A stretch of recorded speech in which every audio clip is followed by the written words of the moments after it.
Ready? Play.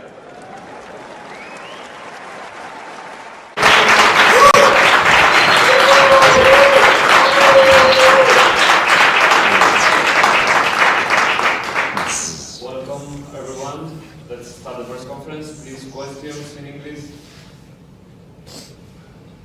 Jannik, thank you. Congratulations. This afternoon, did you play the match of your life? And what did it feel like playing that match? Match of my life, I don't know, but it's for sure very, very important.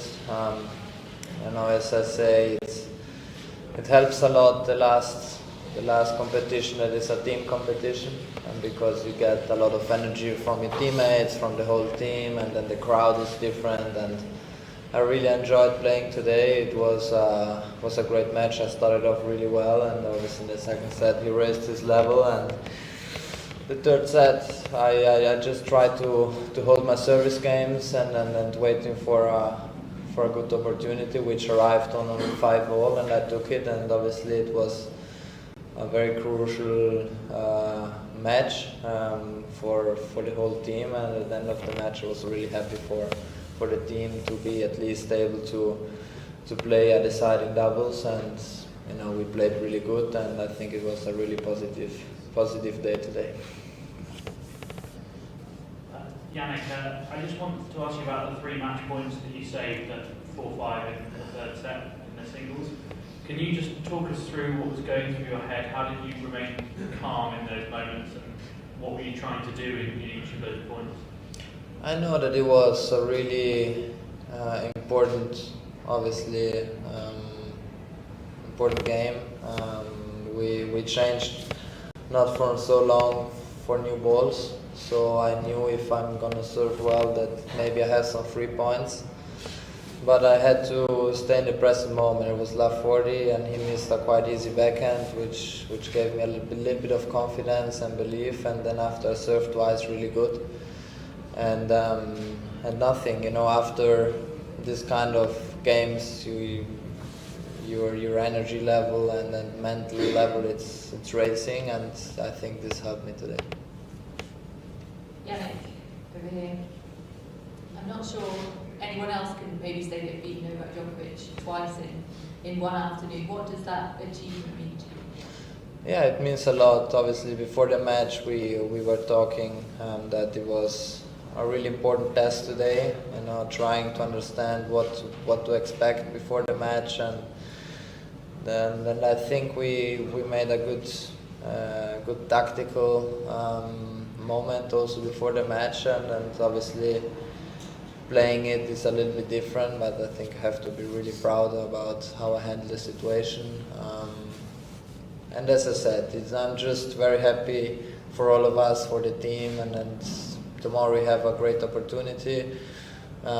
We know this, but in the other way we will try to stay as relaxed as possible, keeping the smile in our head, which is important also, and then also to be happy to be here. It's not so many. For me, it's the first time that we can play a final in Davis Cup, which it means a lot for us. One last question in English. Over Jannik, just looking forward to the final, and to the other guys, please, as well. Apparently, the Australian team that you're facing in the final, you'll be playing de Minaur, presumably, in the second match, and you've got this extraordinary hold over him. I think it's only going to take 1 set off him. How much of an advantage do you think that is for you, and what confidence does that give you? Well, we don't know who is going to play. Se ti faccio giocare. Yeah, we have to decide. We have to. I have a lot of hours in my leg. This I know. If I play against him, it's gonna be different. Finals, as I said, it's always different. But let's see. It's his decision. He's the captain of the team, and so.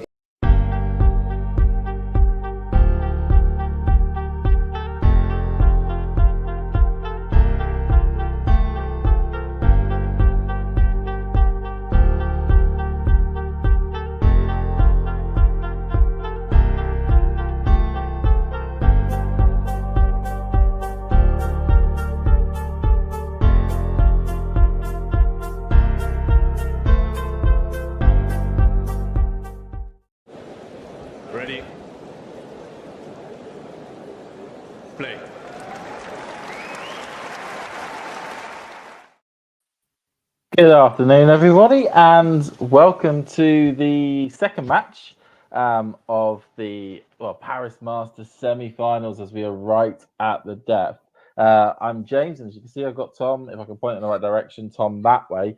I've got Tom joining me as well. How you doing, Tom? Yeah, I'm good, mate. Although as I said to you guys in the WhatsApp chat, I was trying to actually play a bit of tennis today. My fledgling young tennis career, and I was stood up. Would you believe? I was standing on an empty court, and 1:15 had come, my opponent didn't show. He'd been out on the tiles last night and totally forgot. So other than that, glad to be here. Glad to be watching the second semi. Although I did miss most of the first semi-final because of said tennis match. So we can get into that. I'm just waiting for my stream to load. Have the guys started bashing lumps out of each other yet? They're currently just serving at the moment. Just to check, was this person that you were on the tennis court with? Was he a friend of yours, or just somebody you set up with on like one of those sort of apps in which you can get people to sign up to play tennis with? I know that they exist. Well, no, So I don't know if you've heard the backstory in this. I have said it in the stream a couple of times, but I what's that? Oh, have you lost me? I don't know if you've lost me or have I lost everybody else. I don't know. Somebody can let us know in the comments if they can hear me, or if they've lost James. I'm not sure. Oh, there we go. I'm back. Sorry about that, Tom. You cut out as soon as you start speaking. Yeah, no, what it was, mate. I joined a local tennis club back in the summer. Haven't played in about 2 or 3 months, and then one guy that I'd played a couple of times. We were sharing matches. He'd beaten me twice. I think I'd beaten him once. And I texted him last week and I said, "Listen, mate, I'm looking to get back into it. Do you fancy a game? Fancy a hit on Saturday?" He said, "Yes." Now this guy is much younger than me. Like, he's in his early 20s, and I've crossed the big 4-0 barrier over the last couple of weeks. So yes, you look good for 40, Tom. What's that? You look good for 40. I would have still put you Thanks, in the 20s. Mate. Just staying off the beers. I think that's the best way to do it. But yeah, this guy in his 20s, he's a student, so I cut him a little bit of slack. But we were texting about it yesterday. Cool, the weather's looking good, mate. Yeah, cool, right, cool. See you tomorrow. Went there for 1 o'clock, and like at 1:05, I thought, this boy is always late, so I'll let him away with it. Then it got to 1:10. I'd left my phone in my car, and I was literally, there's 4 courts at this club, and I was just hitting serves, going to the other end of the court, hitting serves, going to the other end of the court. Not a soul in sight. It's been raining quite a lot in Glasgow. And then, and then it got to 1:15. I'm like, is this boy showing up? So I went back to my car, texted him with just 2 question marks, and he was just like, I've totally forgot, mate. He's like, I didn't get until 4 a.m. last night. And he's like, do you want me to come along now? We'll get a wee 20-minute hit. And I was like, just leave it, mate. I was like, I'm gonna hit a few more serves and then I'm gonna go. So there we go. Oh dear. I mean, it's horrible when it happens. When you're there, you're kidding your ego. You know. I'm always one for stickler to being there on time, and they're completely forgotten to actually they're going to come and meet up with you. Yeah. So there you go, mate. There you go. But so tell me about the first semi as these players start to get going. Tell me about what happened. I mean, I actually saw it when I texted you guys about 2:20. I saw that Zverev had taken the first set and he was a break-up in the second. And at 2:20, that's when I texted you guys and said, will this second semi still kick off at 3:30? Is it not before? Or because it looked as if the match at that point, I think it was 4-2 or 4-3, as if it had about 10-15 minutes left in it. So that's when I asked you guys, right, will the second semi maybe start just as, or will they wait until 3:30? And you and John said, no, it's 3:30, it's going to be a start. But yeah, then I checked about 3:05, and Zverev had just won it in a tie-break. So, what happened in that second set? Did Rune actually put up a bit of a fight? He did. I think the major issue was that it was a classic situation with Zverev, which is when it gets tight, he gets passive, and and that's exactly what happened when he went to go and serve out the match. Wasn't really, he was making some first serves, but the numbers were off, and when he was getting into rallies, he was more happy to to sort of just trade blows from the back of the court. Whereas throughout the entirety of the match, okay, if he got himself into rallies, he would work away to try and push Rune from one side of the court to another. That kind of didn't happen. And on a couple of occasions he did. Zverev tried to then rush the net, and he's not a great volleyer at the best of times, Zverev, and then he ended up basically binning volleys right at the net, right into the middle of the net instead of actually going over it. And that's what ended up costing him in the end to actually get it all wrapped up in straight sets. But he kind of solidified himself quite well in the tiebreaker. He found a lot of first serves. Rune, it's the classic situation with Rune, which is there's a great player in there, and for chunks of the match he can play phenomenally good tennis. It's just that it always seems to be at least one or two service games each set in which you've got an opportunity to break him on, and that is exactly what happened in the first set. Early on in the first set, he lost his serve, and there was no looking back. And then, as we said in the second set, midway through the second set, that opportunity came. Zverev took it. It looked like they was going to win it quite comfortably. Got to the tiebreaker, and then a couple of loose points from Rune. I mean, it'd go from winning points with like backhand winners that are out something out the gods really in terms of how good they were, to then just missing standard forehands down the line. I mean, it was completely nuts in terms of what how that ended up sort of playing out. And as such, it's a head-to-head really that Zverev kind of has quite a control over. It's a good matchup for Zverev to play Rune. He does like playing him, and they were saying on commentary, and something I tended to agree with, was that he would, Rune doesn't mind being pushed back and pushed a lot to side, really sort of strung out from his opponents. But when it comes to the quality of the ball that he was constantly getting from Zverev, really deep, really powerful, a lot of spin if need be, or quite flat on the other end.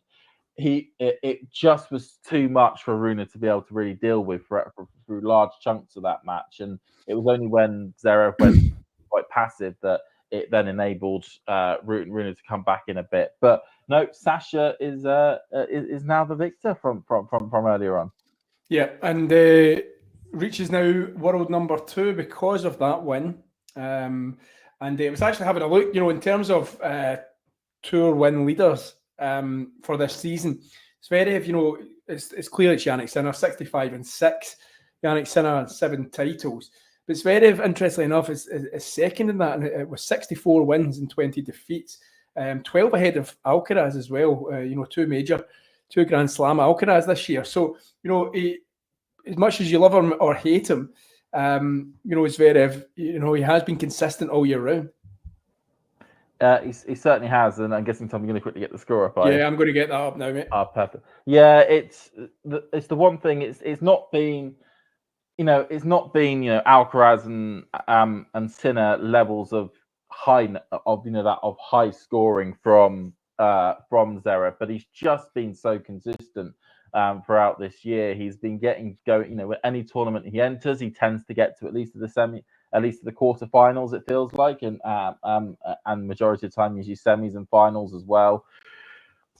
He's just doing exactly what what a player of his ability and skill, which is he can tend to be a player that can beat the vast majority of the tour, even leading up to the bottom half of the top 10, pretty well throughout the entirety of the year. It's just of course those big moments with Zverev. We saw it this year again at the Australian Open in the semi-finals against Medvedev, and we also saw it against Alcaraz in the French Open final as well. That he goes in the lead, he's in these big moments, these big matches, and then he completely and then he just gets tight and he becomes too passive, and then he falls away again. It's a classic line that we've seen throughout the entirety of his career, really, when it comes to those big matches, that he can just get too tight and too passive and give away effectively titles. But he's getting himself into these situations a lot. It tends to be one of the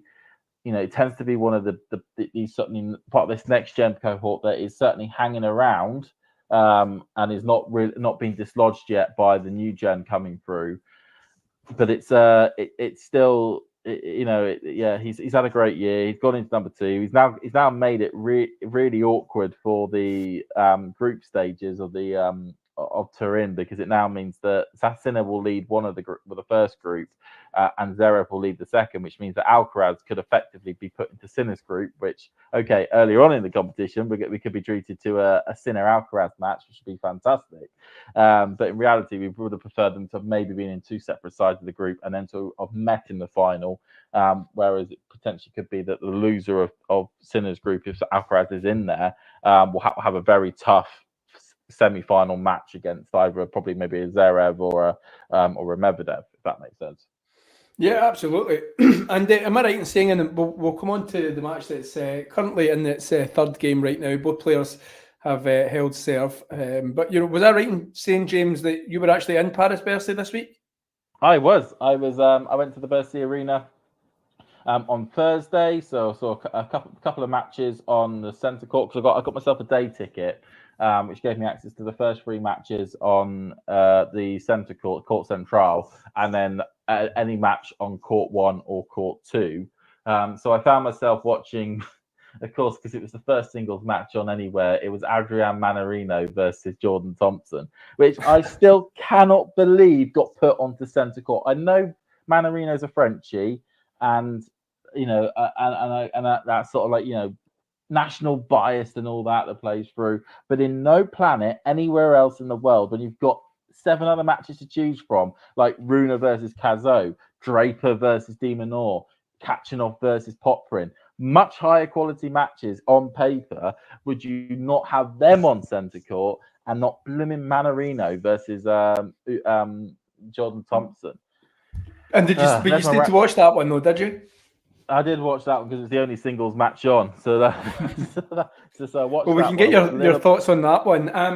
But Jake in the chat, so just to quickly come to Jake, and we'll get to predictions now that the game is, or the match is well underway. So I watched Hugo Humbert last night. I don't know if you managed to catch that one as well, James, but he looked fairly comfortable for 3/4 of the first 2 sets.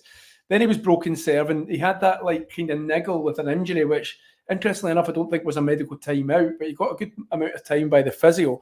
Came back, changed the game, broke serve back, took it in the tie break fairly comfortably, and he hits a good ball. He's I was looking again, doing a bit of research before the match started. I think he's on a 12-match winning streak on the French indoor hard courts, and winning Metz, winning Marseille. And then you've got that against the Khachanov, who is, I think, 12-1 over tournaments over the last 3 weeks. Only Jack Draper has beaten him. He's won the title. He's got to the final in Vienna. He's won this one before, so an ex-champion here. So you've got a lot of kind of good status for both players. It looks like Humbert, does feed off the French crowd. He loves playing in France. He gets his best results there. And he started this one really well. But I thought the same. I saw you earlier in the chat, Jake, saying, maybe he's run out of steam a little bit. And I just thought if that leg was a problem, whatever happened at the end of that set, he got out in time. He managed to get that wrapped up. If that went to a third set, we would have been maybe interesting to see if there was any effect. But I'm going to lean with Humbert just because of the home advantage right now. But I definitely think this is going to be a 3-setter. It's going to be, minimal, like one shot, 1 point. These two are heavily matched. Khachanov, I think, has a 1-0 record in this head-to-head. But I think, just with the home crowd, they are quite ferocious, is probably the word. Very vocal, the French crowd. It's indoors and noise. Lesser players than Khachanov have succumbed to this. I thought Alcaraz was impacted by the home crowd, I think, just in terms of when I watched that the other night. Jordan Thompson, maybe not as much, but I don't think he was happy with... there was a couple of times when he was loading up a serve, he had to just abandon it because of, all the jibes and noise around the serve. It gets to players that it doesn't matter how experienced you are, this fresh crowd can be hostile. And I don't think in a bad way, just they really, really back their player. So I'm going to go with Hugo Humbert just because of the home advantage. James, what about you? Yeah, just sort of leading into what you were saying about Humbert, it for him, it seems to be low bouncing courts tend to be his real bread and butter. Because, as you say, you pointed out the fact that, he won in Metz last year, he won in Marseille, Won in Marseille at the beginning of the year. He's into the semi-finals here at the moment. One of the things that certainly gets picked up when you go to indoor hard courts is that the bounces, the ball bounces very much lower than on an outdoor hard court, where those conditions can make it become a lot more lively and a lot more volatile. And because of the way Humbert's game works, it has a lot of spin, but it has a lot of power. Now, if you've got a low bouncing ball, you can put that power through the ball with that extra spin, and you get that extra advantage because not only are you making the height of the net, not only are you making over the height of the net quite well, you know that it's going to dip and hit your opponent's side of the court within the actual court itself. Fairly consistency. Whereas if you go to an outdoor hard court, the ball tends to be a slightly higher bounce. So if he's putting the same force and the same spin on it at that stage, the same sort of momentum, it's going to go much further along the court, and that's where those mistakes are going to constantly keep coming from.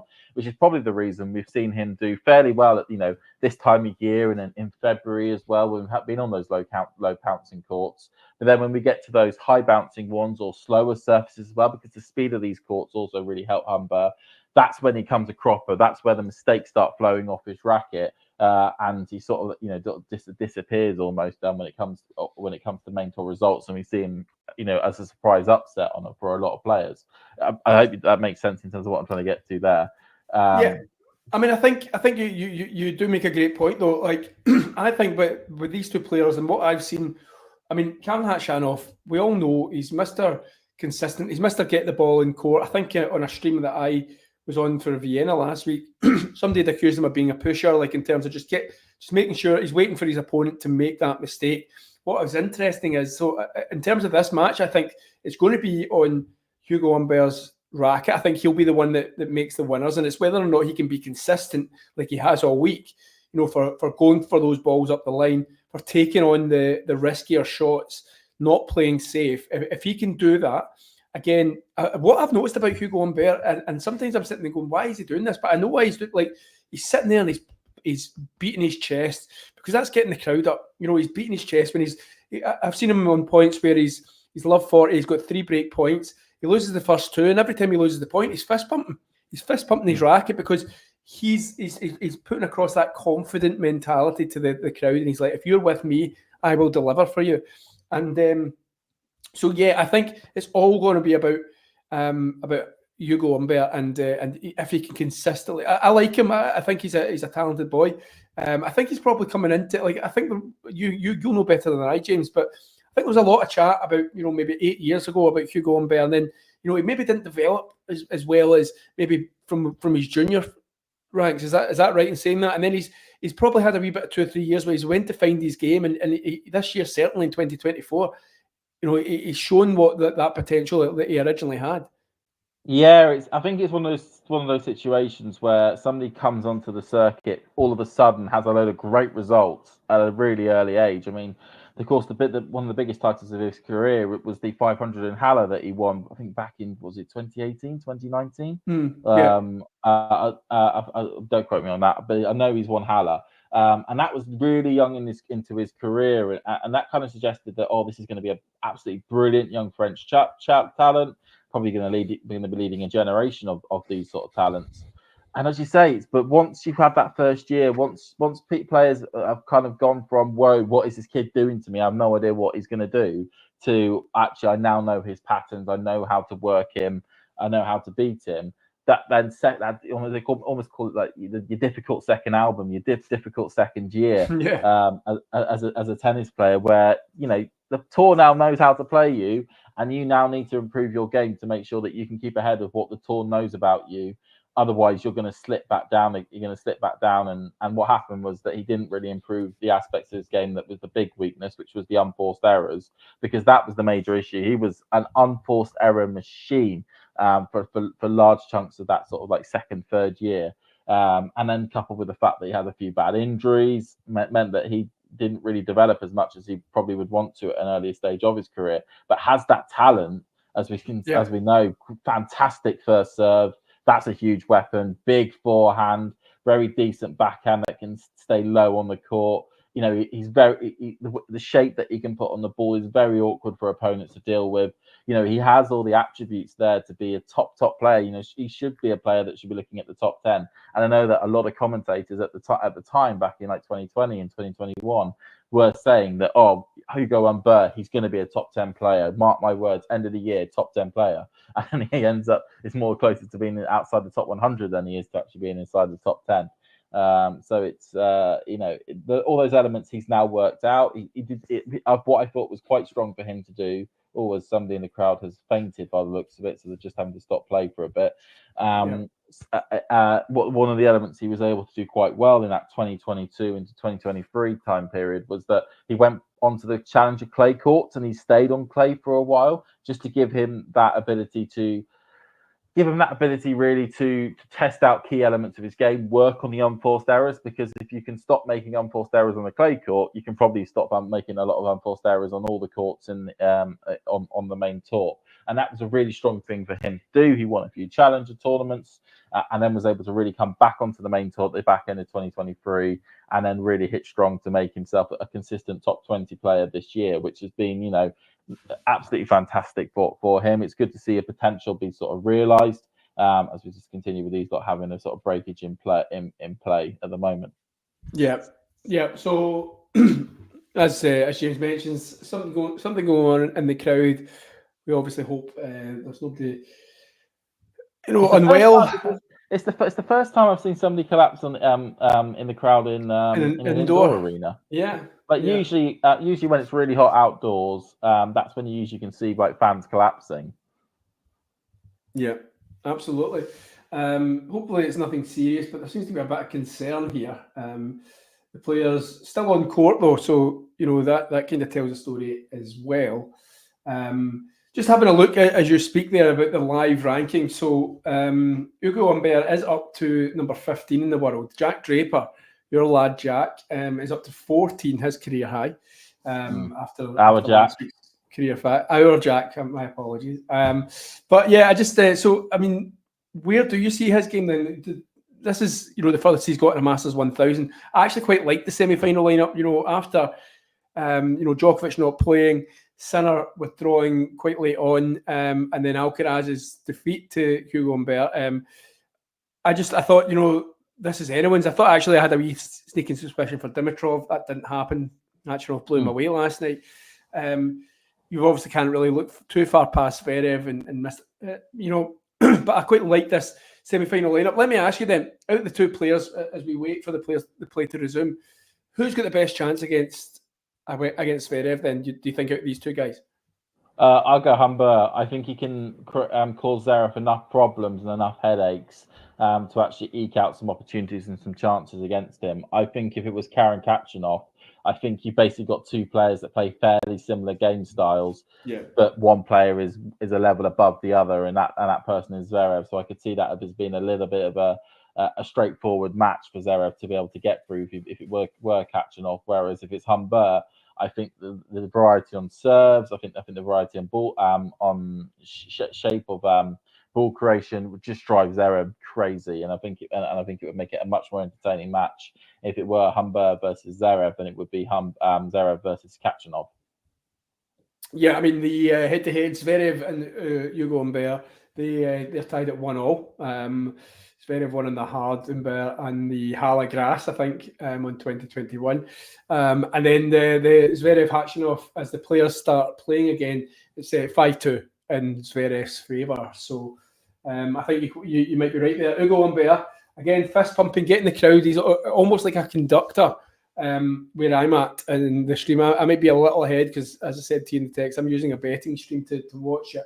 But he's got another break point. This is his second one. The first one was snuffed out. By the way, we do not condone or support sports betting of any kind. Just to make sure. Absolutely, good point. Well made there, James. But I always find it's the most. We've seen how people can react to players on Twitter who are bet on them to win matches, and we want nothing to do with that.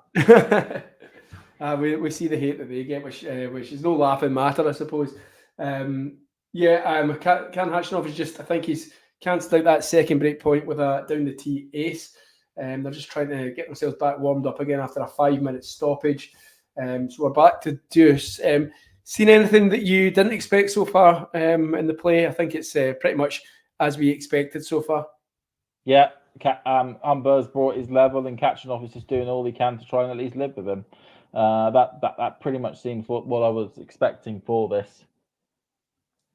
Oh, good serve by Karen. I tell you what, it is one of the things which you noticed most, because one of the matches I did see when I was there is I did watch a bit of the Khachanov versus Popperin match on court 1. Which does enable you to get really close to the players on court 1. It's a unique court down there. It's in, if anyone who hasn't been, effectively think about it as though it's in the basement and the dungeons of the Accor Arena. It's really low down in there, and it's very compact. Everyone's quite.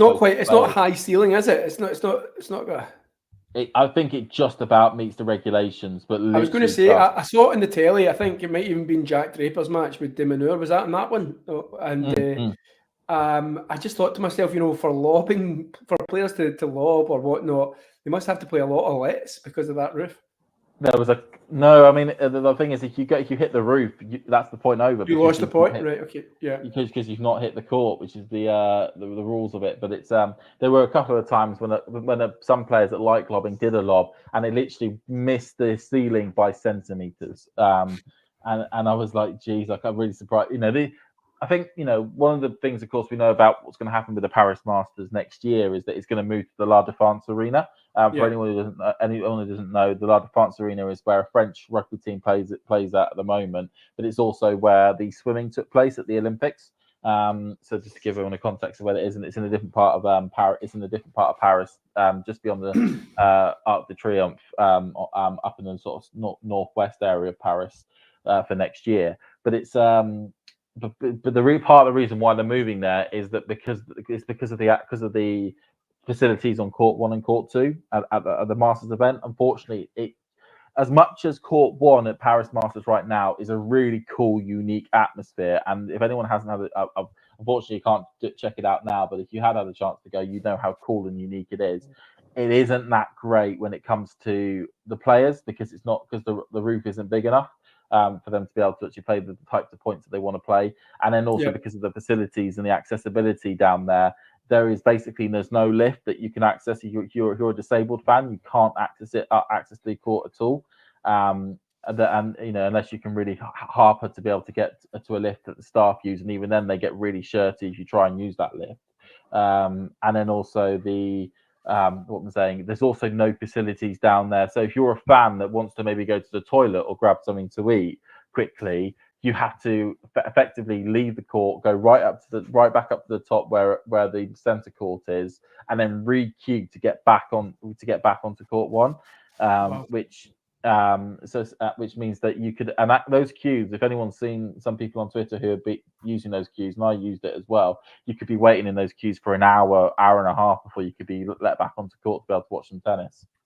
So there are certainly reasons why they have to move from the Accor Arena to the La Défense Arena, even if the centre court, as we can see with the Humbert match, is still one of the best courts, certainly one of the best indoor courts that you could get in tennis. And was that your? I know you've been to a few. I think the last time we spoke, and correct me if I'm wrong, did you say the Antwerp one was one of your favourites, or Leon, or something like that? You did tell me one that was one of your favourite events to go to. But is that the first time you've done the Paris Masters at Bercy? Second time. So I went first in 22 for quarterfinal day. So I didn't really know most of the issues with the court 1 until I didn't know any of those issues there because they were all doubles matches that took place down there, and there wasn't that many people that went to those matches. So everyone was on centre court. But going on the round of 16 day, when you have really good singles matches on court 1, that's when those issues really became quite prevalent as really became quite prevalent with what is happening on those courts. But it's still indoor tennis is an interesting what's the best way to describe it, experience, especially if you're a tennis fan that maybe is used to gone to Wimbledon or Roland Garros or one of those clubs or those sites which is a dedicated tennis center. It isn't a multi-purpose entertainment or sports entertainment centre, because what is offered tends to be a little bit different in terms of different types of food and whatnot. That usually you just get like your classic sort of hot dogs and popcorn. But I did find a brilliant restaurant in the actual Accra Arena, which did this beautiful pork ribs, but that's another matter. It was a very good French lunch. I will just say that.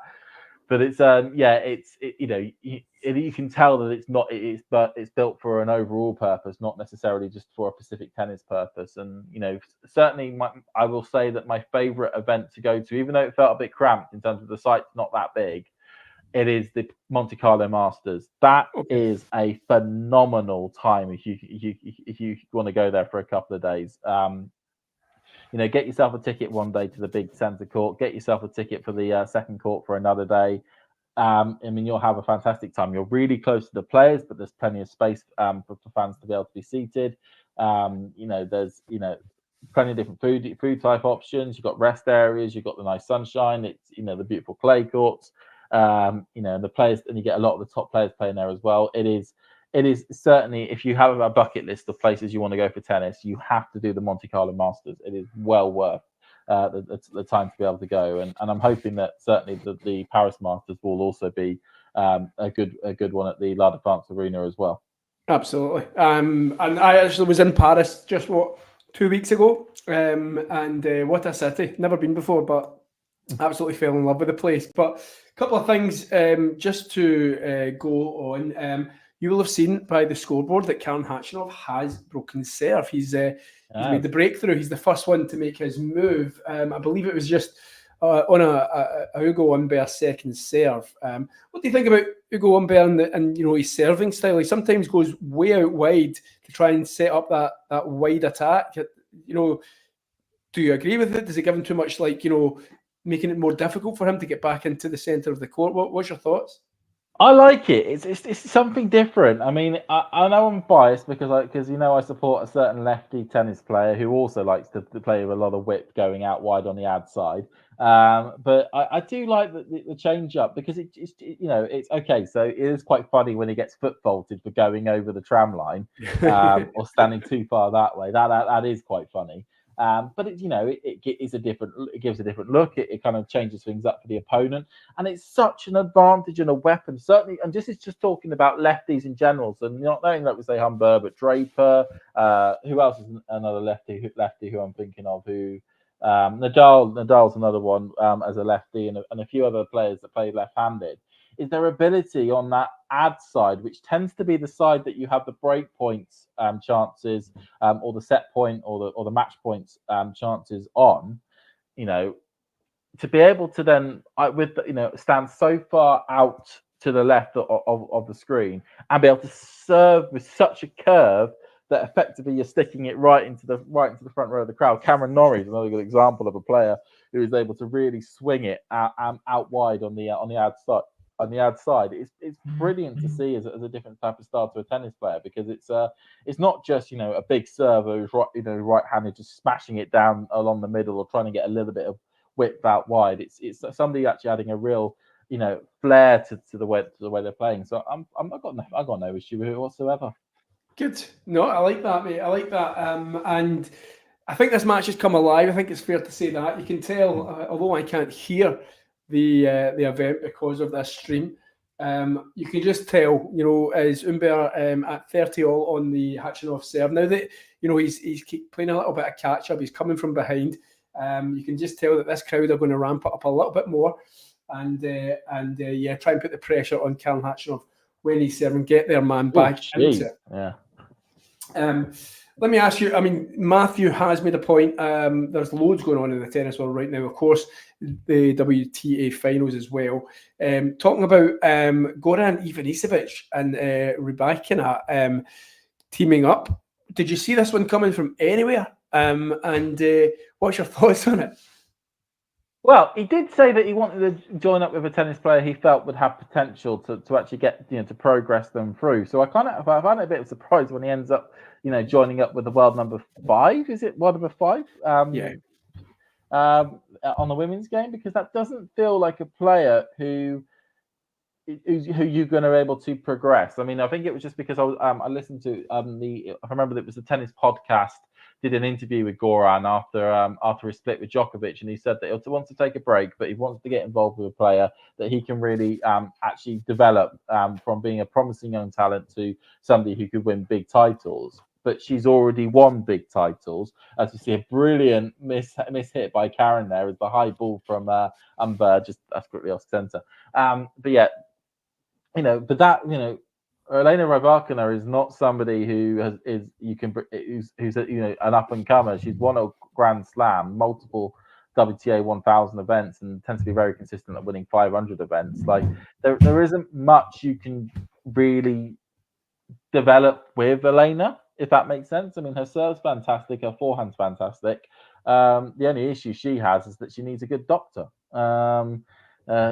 given she gets ill all the time, and it just feels like a bit of a bizarre teaming up. Do I think it could work? Yes, I do think it could work. I think she still will be a very good player, but the main issue with Rybakina is that she's one of those players, as we know, who has the ability to beat Iga and Sabalenka quite comfortably, and we have seen that this year, that she has beaten those two quite comfortably.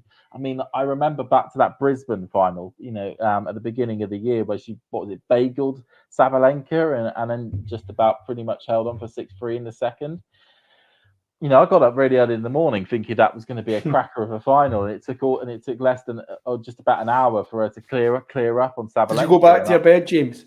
Well, I stayed up for then stayed up for Holger versus Holger Rune versus Grigor Dimitrov on that one. It's one of those things, of course, in January where it's the new start of the new tennis season. You're all excited. I'm happy to wake up early in the morning to be able to watch some tennis, because I know by midday it's all going to be over, and I'm just. You're not all tennised out in January, are you? You're not. No. You're in no way tennised out. At that stage, you want to take in as much as you physically can. Like, the China tournaments that we just had and whatnot. I was a bit like, yeah, I don't mind missing a couple of matches here or there during this tournament because it's because of the time zones. But yeah, in January, especially as the Aussie swing is such an exciting period of the calendar. I mean, I'm really looking. Certainly we've had all the United Cup stuff that has come out recently. And then hearing all the seeing all the promo adverts and the colours and the marketing materials they use. I mean, you get really pumped for Aussie. I mean, I'm even listening to the AO podcast on the way to work. That's how much I'm trying to get into the mood of things, hearing all those Aussie voices talking about what's going to happen at the Rod Laver Arena or on what court. So that's always quite funny. But by the by. Back to Rybakina, do I think she'll be improved? Yes. Interesting to note, Humbert has broken back and is currently 30-15 up on my screen on his own serve. But it's one of those bizarre things where I think it will work. Do I think it's needed? Not really. And the main issue still live with Rybakina, which is, can she go an entire season without constantly picking up some bug or another? Yeah. Yeah. I mean, I spoke about Rybakina, I think about 3-4 months ago, just before the US, I think, and I feared for her longevity in tennis.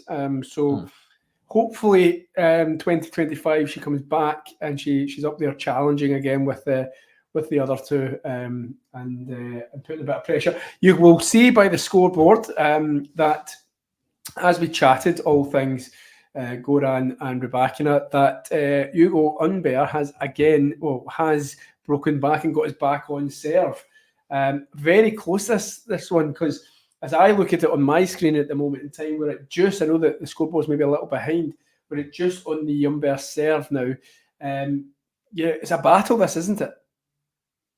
It really is a battle. And I love that lefty swinger out wide. He did it there. Humbert. Drops out. Now it really is a battle. I mean, as we say, Khachanov is super solid and super consistent. He's not going to give you a lot of 3 points. You're really going to have to win them. And that's what I agree with Jake there, saying it's not been the fireworks. I think maybe it's not been the best level. There's been a lot of unforced errors.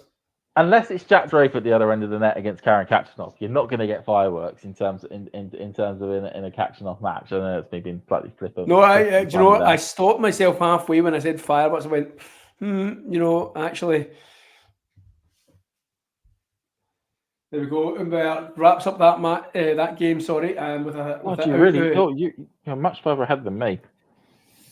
Yeah. Again, it's the type of streams that we spoke about because of people gambling on them. The streams are really up to date. I'll switch to my iPad. That'd be easier. Well, Humbert just wrapped up that game, so he's come back from 4-3 down. 3-2 down up to 4-3 now, and he did it with a serve that James has been, falling in love with, that slider. I do like the serve. It's a freaking annoying when he does it when he uses it against your players you want to win, but it is a brilliant serve. Yeah. So the players sit down now. It seems everything's okay with the person in the crowd. So we're now 37 minutes in. That'll be including the stoppage. But we still don't know where this first set will go. I suppose this first set is vital, isn't it? If it goes to Humbert, does Khachanov fight back? Yeah, I suppose he does. He's so experienced and Mr. Consistent, as I called him on the stream last week. He doesn't. I think he comes from the Federer school of it's just 1 point, get on to the next point. You know what I mean? Yeah, I mean the big thing, of course, for Karen is how much is he feeling it physically. I mean, he's played now 14 matches in 2.5 weeks. Mm-hmm. I mean, I cannot believe how many matches he's played so far and been able to continuously keep on winning. It is really brilliant. But it's, as you say, if Humbert wins it, I've got a feeling this is a match that's going to be straight sets for either could be either for these two, and the first set's going to decide how that's going to go. Just because if Humbert gets it, I think he'll stay fired up to get the second. If Khachanov gets it, I think he'll stay locked in win the second as well. This is what I mean by Humbert. He brings the energy and he feeds off that from the crowd. He's just come bouncing from his chair for the resumption of play.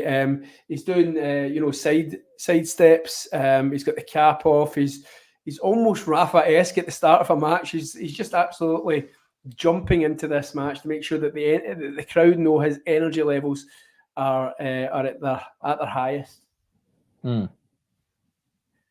So I'll maybe just talk us through a couple of points, just because in case there's anybody, I always just double check if anybody's actually needing it described. Maybe they're listening to it in the car I had last week.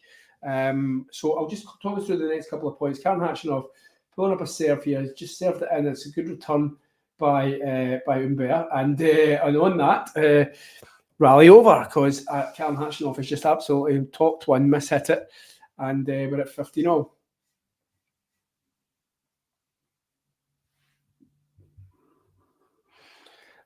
Paris is a city then, James. As I said to you, that was my first venture to Paris.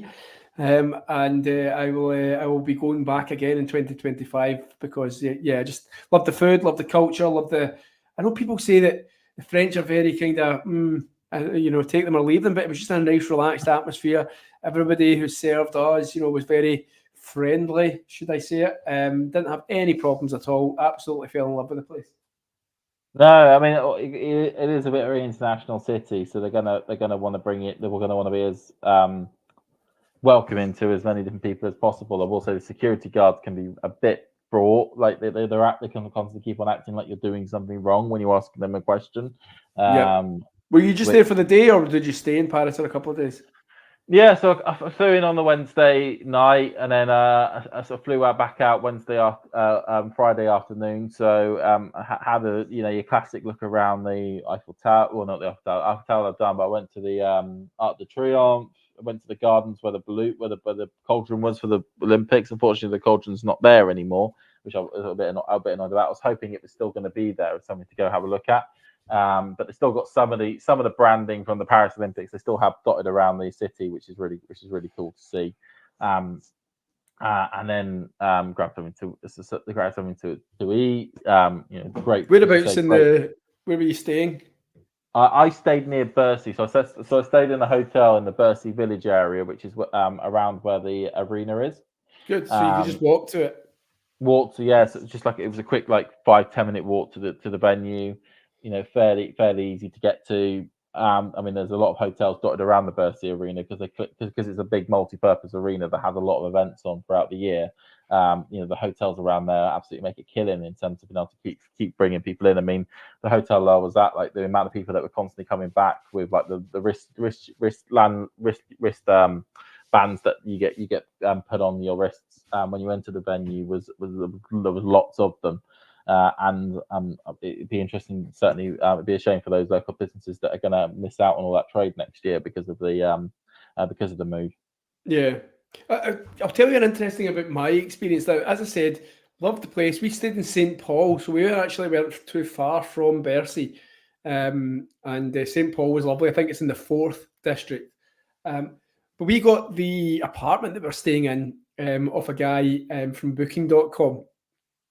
Genuinely think this guy, my theory is this guy has stuck this on for the Olympics, and then after the Olympics, folk have just still been going online and booking this thing, because when we get in, we've got 2 suitcases. First of all, we land and the missus tells me it's Rue Saint Anton or Rue Saint Anton or something like that. We're in the top. We're pressing the buzzer. We're trying the keypad. It's not working. I take the phone. I look at it. We're in the completely wrong place. We're 15 minutes away from where we want to be. Fine. So we get 2 suitcases, 15 minutes along the road. Then we get there, and it's a narrow space, 5 floors up. So I've got to carry 2 suitcases up there. Fine. Get in. The guy's clothes are all still in the wardrobe, like literally just all hanging up, just like everything. Like it's just like, where do we meant to put our clothes? And I just was like, I've never experienced this before. Like it was just like, it was so bizarre. Like and then the missus was actually at one point, because she just didn't like the accommodation.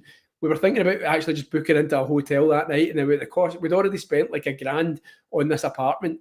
I managed to talk her out of it, but $1,000 for 5 nights or 4 nights, and yeah, and, I mean, yeah. But yeah, I'd never experienced but staying in a Booking.com apartment and the guy's clothes are still just hanging in the wardrobe. Like it was just it was really weird.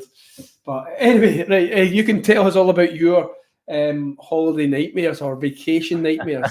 I thought it's going to make it sound like a Channel 4 show or a Channel exactly 5. An Alan Partridge talk show. Ghost. Interestingly enough, when I went to Germany in the summer for the Euros, all I did was take my kilt, a pair of running shorts, and 7 Scotland tops. So I don't need 3 kilts, to be fair, Ghost. I just need the 1. So that did me a week. Just a kilt, a pair of running shorts to go a jog, and 7 Scotland tops. And yeah, good. Right, so we're at where are we at? Karen Khachanov was serving there at 3-4 down. He's now got 2 break points, Karen. Yes, he does. So you're up with me. You're up at the exact same point as me, James, which is a good thing. I moved over to I'm on my iPad now, which tends to be a bit closer. It's a little bit smaller screen, but it is a lot more current. I always try and do my laptop because it's bigger screen, but I always like, okay, let's move over to the iPad. Okay, so Hugo Humbert serves. Good block return by Khachanov, and the +1 is put wide and long by Hugo Humbert. And Karen Khachanov, Mr. Consistent, has broken again, and he will be serving for the first set. So from a break. Yeah, he broke, then he got broken. He broke back again. And yeah. So we've had 3 breaks so far in this first set. Karen Khachanov has 2 of them. Last time out, Hugo Humbert did break back straight away, and he's going to need to again, because otherwise Karen Khachanov will have that first set. Just as well, make sure if you can like this video if you haven't already, and all that good stuff. And if you're not a subscriber, please do subscribe to the channel. We are working our way through the subscriber counts at the moment. Just trying to make sure we've got an up-to-date number on my phone. We're currently sitting just over 11,300 subscribers. So we're getting very close to the capacity of Court 1 at Wimbledon? Yes, and if you, give us a follow. I mean, it's going to be a big 2025. Loads of things going on. Every time I'm in that WhatsApp chat, there's another one of the guys at one of the events, and I'm fingers crossed. I'm working my way to hopefully trying to cover an event for John and Talking Tennis next year. Just trying to kind of figure out my work schedule. No more holidays this week or this calendar year, but when the holidays kick back in at the start of next year, would you believe, James, I'm working. So I'm a journalist by trade. I'm working Christmas Day, gutter. So yeah. What you're reporting on to Santa finally taking? I'm just covering the Glasgow Central, or the Central Belt as we call it in Scotland, which is like the kind of road, the main bit of Scotland from Glasgow to Edinburgh. I'm the reporter for that. So if anything happens on Christmas Day, I'll be sent out to try and cover it. So fingers crossed, it's just nice and quiet and nobody gets too drunk and does anything stupid. Well, I look forward to hearing about Doris from Dunbartonshire, burning a turkey on and having to find a new one. Yeah. Knowing my luck, something major will happen, I can tell. That's the way it happens. I'll be sitting there, feet up, thinking, all right, I've got this one cracked. I'm getting paid double time for this. And then, boom, can you go out somewhere? Anyway. Ghost, what's he talking about? I'm getting a lot of random unsolicited. I think Ghost Stop reading that to the wrong WhatsApp group. He signed up to the wrong WhatsApp group, I think. That's what he's getting. Humbert's getting pumped a bit here. He's love 15. Love 15. Ghost, I actually commented on the chest pounding that he's been doing all week, and Matthew makes. I thought you were about to say you were getting the same phone calls for a minute. It was me. It was actually me sending him the unsolicited calls and texts. I just, I know that he feeds off it. He does well in France. He loves the home crowds. Obviously, a proud Frenchman.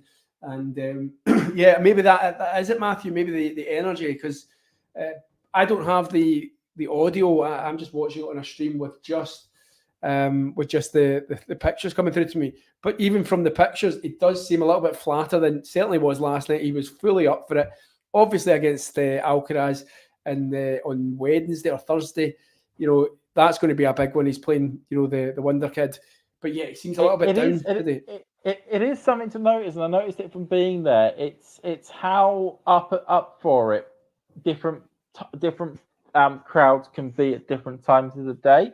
So the one joy what a lot of people noticed, and I gather from talking to people that were at the venue for the night sessions, is that that first match, people can really feel into the match and really get into it, because because for them it's the first match on there. They're really getting into the groove of things, and then when they get to the second match, that's when people really start to wane. Especially in night sessions, and I think maybe that with this one, the crowd you got here, is that they've really got into the last match, the Rune versus Zverev one, and they're still a bit lethargic. Their energy levels aren't as high for the second match, which is where the Humbert one has ended up.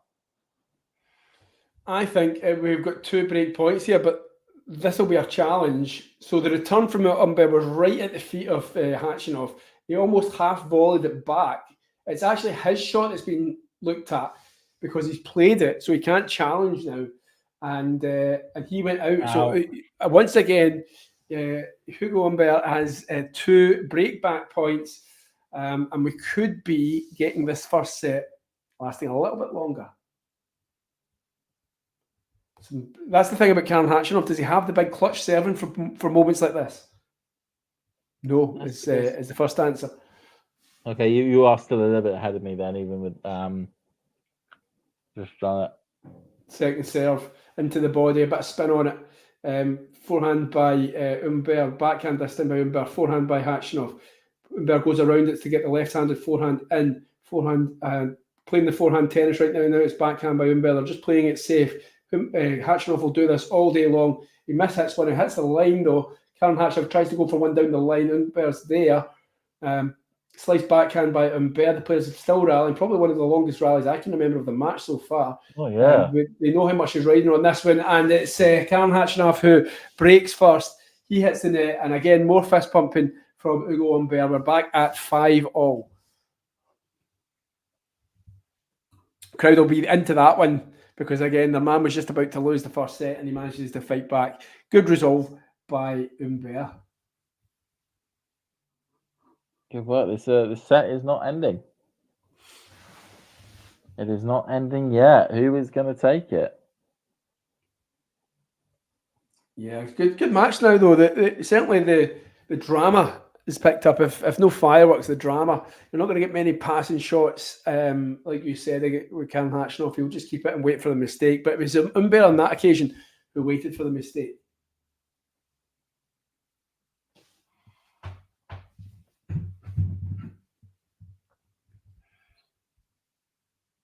Double check something.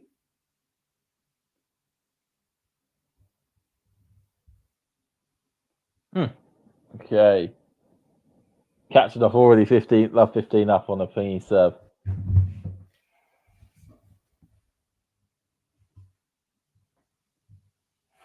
What's that? Sorry, mate. I was saying he's already 15 up. Goes is asking, have you ever discussed about Alcaraz's comments on the court speed? No, so I was confused. Did he say that they were? So at the start of the week, I did read that he said that they were the second fastest after Cincinnati. I might be saying that, which I thought. Well, no, I mean, it levels the playing field, obviously. But thoughts on that in terms of Alcaraz, and he's never had a good record indoor, right? Let's be honest, he hasn't won much on the indoor. But then, was it something like he made comments after he got beat and he was blaming the court speed? I didn't really quite get it. No, it's I mean, as you say, he's only ever the only title he's ever won on indoor hard court was the Next Gen Finals back in 22. Yeah, 22. That's the only no, not 22, 21 actually when he won the Next Gen Finals. So a few years ago. I mean, it's one of those weird things where he doesn't. Yeah, he probably doesn't like how fast the courts are, especially when you're indoors and the ball goes through the air a bit quicker as well indoors, or it can sometimes go through the air a bit quicker. It certainly depends on the venue. And he likes to play with a lot of shape, and the low bouncing balls don't help him that much. But then we saw him absolutely demolish Taylor Fritz in that match in the Labour Cup, which was on an indoor hard court. So it's a very difficult one to judge really when it comes to Alcaraz. It's almost like a bit like Nadal really. His fellow Spaniard, where on all the other surfaces, the outdoor hards, the clays, the grasses, he would bring some brilliant tennis and be able to really play his best tennis. But when it came to going indoors, that's just when everything just falls apart for him. Yeah, I mean, did I read somewhere, again, this was just a headline, but I actually didn't click on the story, something to do with getting a court installed that was very similar to the one in Turin. Yeah, Alcaraz prepare or something. I think at Ferrero's Academy in Alicante, they have installed the same type of court that that's going to be used in Turin, which if you remember from last year was around about averaging around about 45, 46 on the court pace index. And was ridiculously quick, and couple that with the fact that it was at altitude, which meant that the ball was flying through the air and unbelievably quick, meant that we had a court that it was such a quick tennis that was taking place there. But the main thing for him there though is he able to actually replicate the altitude, not necessarily just the court speed, to be able to work out how he's going to be able to play in those conditions. But it's really good to hear that Ferrero has gone and got that same court installed at his training academy, so that Alcaraz can really train on it, because as we know, they're going to be staying in Turin for a number of years now, and it's certainly a title that I think that Alcaraz really wants to pick up at one stage, and he's going to have to get used to playing on very quick indoor hard courts if he is going to be able to pick up those titles. Yeah, so Humbert has just held serve there. Again, another close game. Both players managing to, make it every single game a right fight. So we're approaching the hour mark for this one.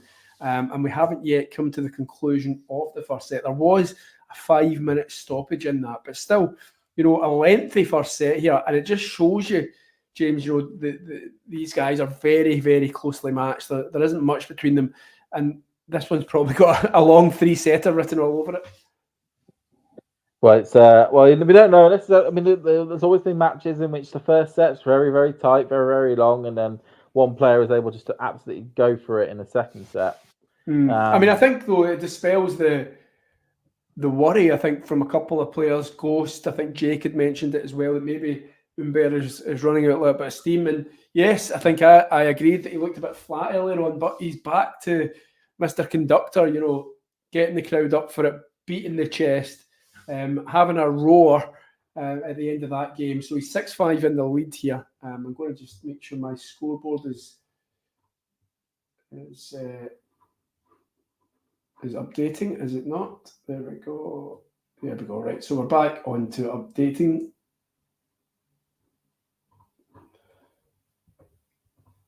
What else is going on in the tennis world, James? What else got your fancy?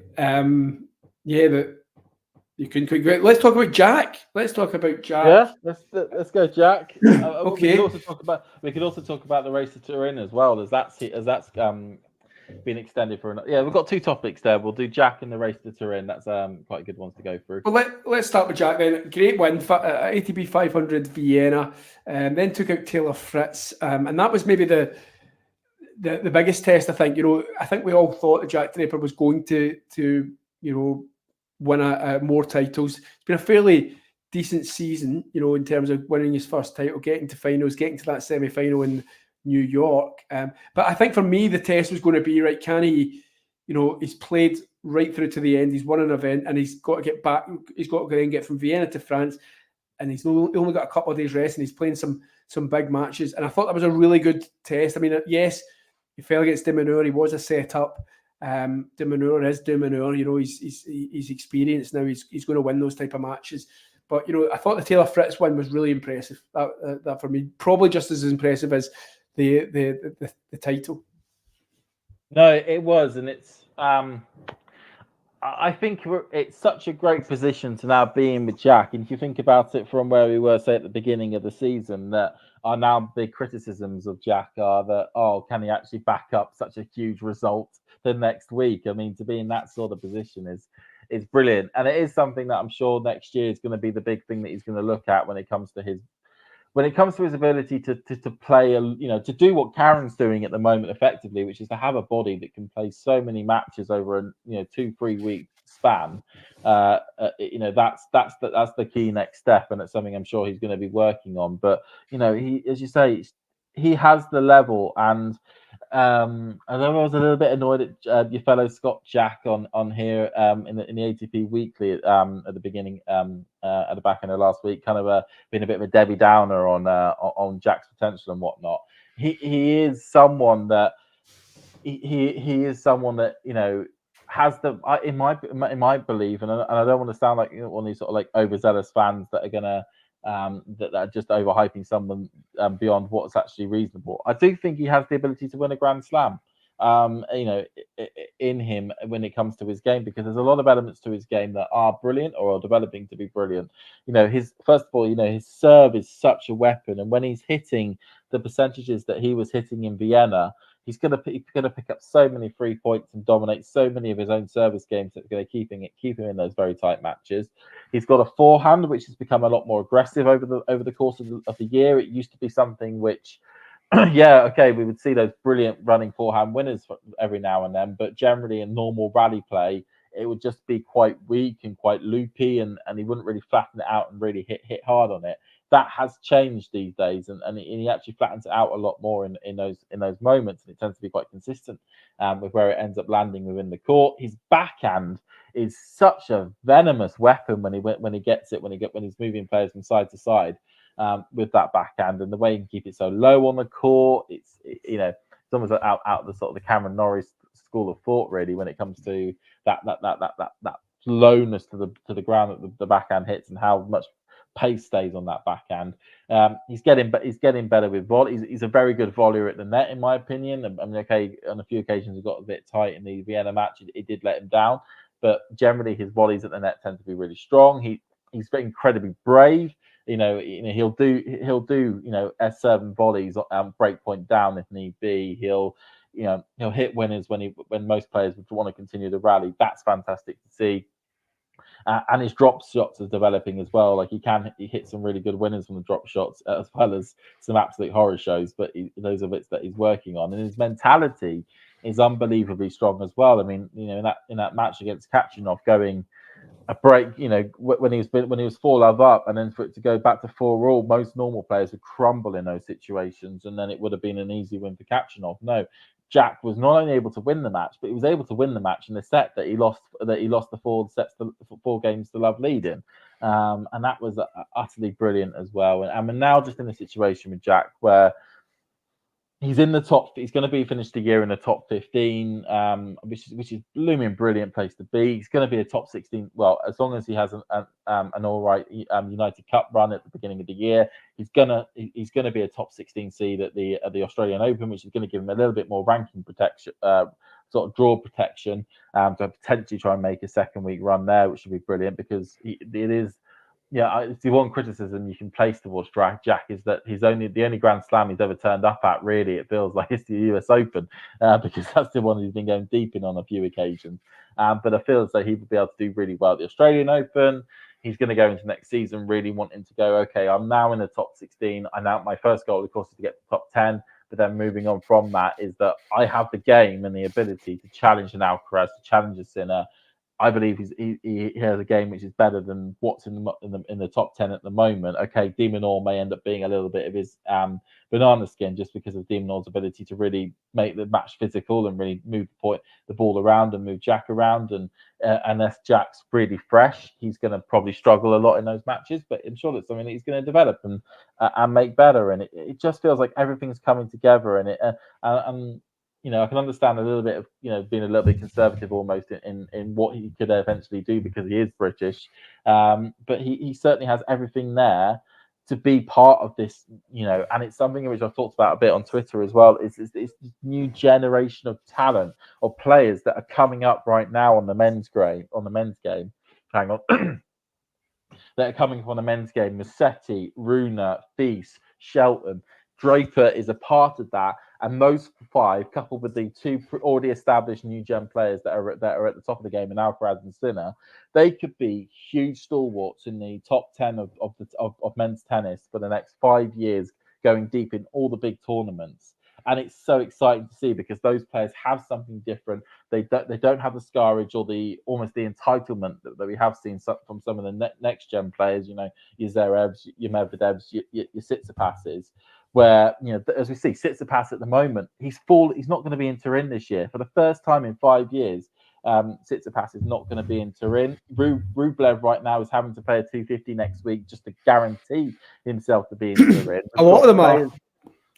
It's and it's Rude as well as another example of that next gen cohort. But kind of expected the main titles on the tennis court at this time in their career to start coming to them quite easily or freely, who are now being chased up by really high potential, top talented players, and Jack is one of those players. And like I said, potentially a Wimbledon or a hard court slam, I could see Jack getting. I could see him being somebody who will challenge on a regular basis for Masters events, and it just needs another year. And they'll try and show that from the year that we've had now, which is all about him trying not to be injured and to see where his potential could take him, which is the top 15, to now develop on that potential to get into the top 10 and see, what big titles could come up again, because he has that game to him, which is so exciting to watch. He isn't just one of these big servers. He is somebody that, yes, has a big serve, but has all the other elements to his game, the volley, the forehand, the backhand, that makes you gasp. He brings, when you watch him, and I've watched him enough, he brings that same excitement levels I get watching Jack as I do watching Alcaraz, in terms of some of the shot creations that Jack can make and some of the absolutely bizarre winners that he can end up hitting. And I really hope that I really hope that he is somebody who is going to be at the top of the game for a while, and it is going to be challenging for the big titles. And I'm just so super excited for what this kid can do. Yeah, you can tell a very impassioned pitch there, James. I like that, and I'll get on to my. Sorry, I know it's listen. Probably. That's why I asked you. So listen, do not apologise. Just to quickly come back to the match at hand, Humbert has a mini break. We're at 2-4 in the tiebreaker. Inevitably, this one was going to go to a tiebreaker. So we're at 2-4 on the Khachanov serve. I'll maybe take us through this next point just to see what happens. First serve down the tee attempt by Khachanov goes wide off the mark. Tiebreaker. Humbert's going to win. I suspect Humbert's going to win this tiebreaker. That's my prediction. Tiebreaker. Yeah.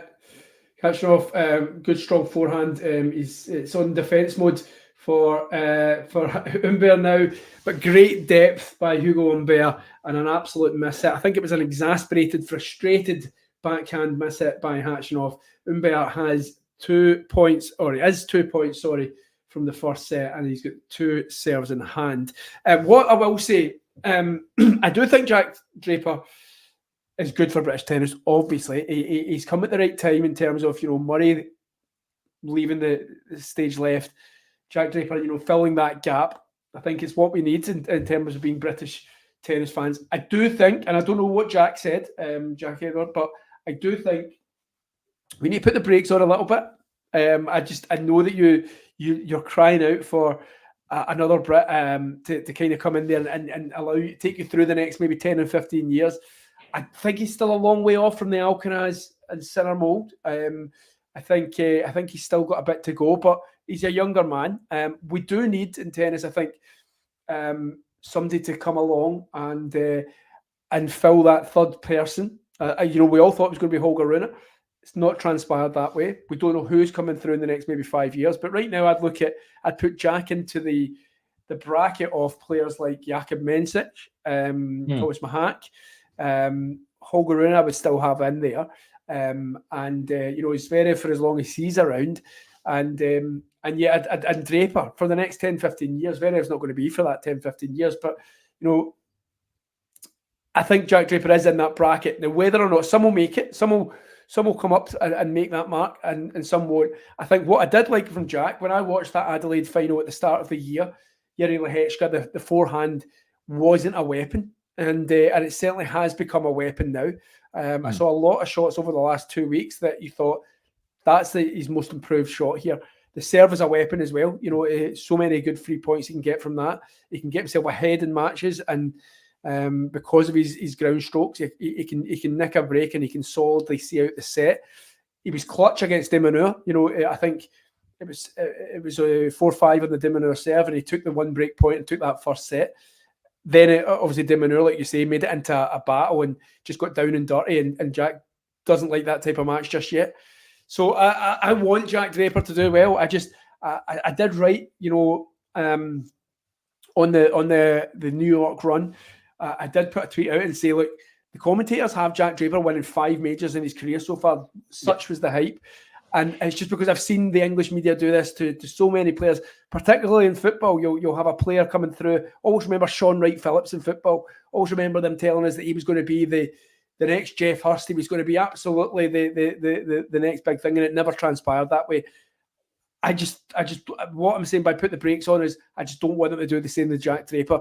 Give him space. Let him try and progress at his own pace. Let's not put too much pressure on him. I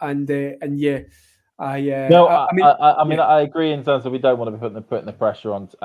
We saw what is in the British media. We saw what certainly happened with Tim Hemming and Andy Murray for that 20-odd year period. That those two were the ones that were seen as the next chance to be able to win Wimbledon, which is of course the big thing in British sport, almost from a tennis perspective, is that the pinnacle, almost the sporting pinnacle of tennis is to win Wimbledon in the British media, certainly in Britain, in the eye in Britain. But it's my point is that does he have the potential and the elements together to potentially do that?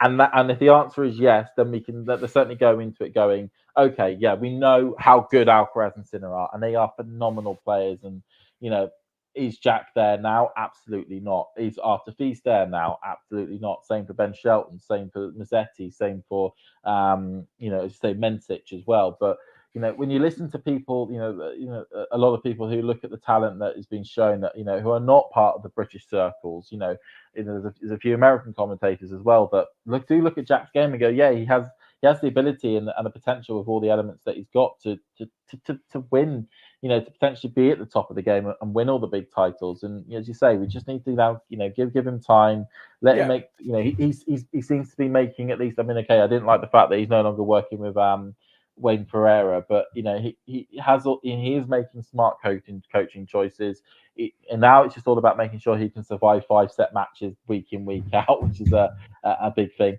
And then let's see what can happen. But it's so exciting to have somebody like Jack doing what he's doing at the top of the game. Yeah, and I don't know what happened in this match, because when you started talking, it was 5-2 Humbert. Then when I stopped, it was 6-5 Khachanov. Humbert's then. And now Khachanov has a set. Now Khachanov has a set point on his serve.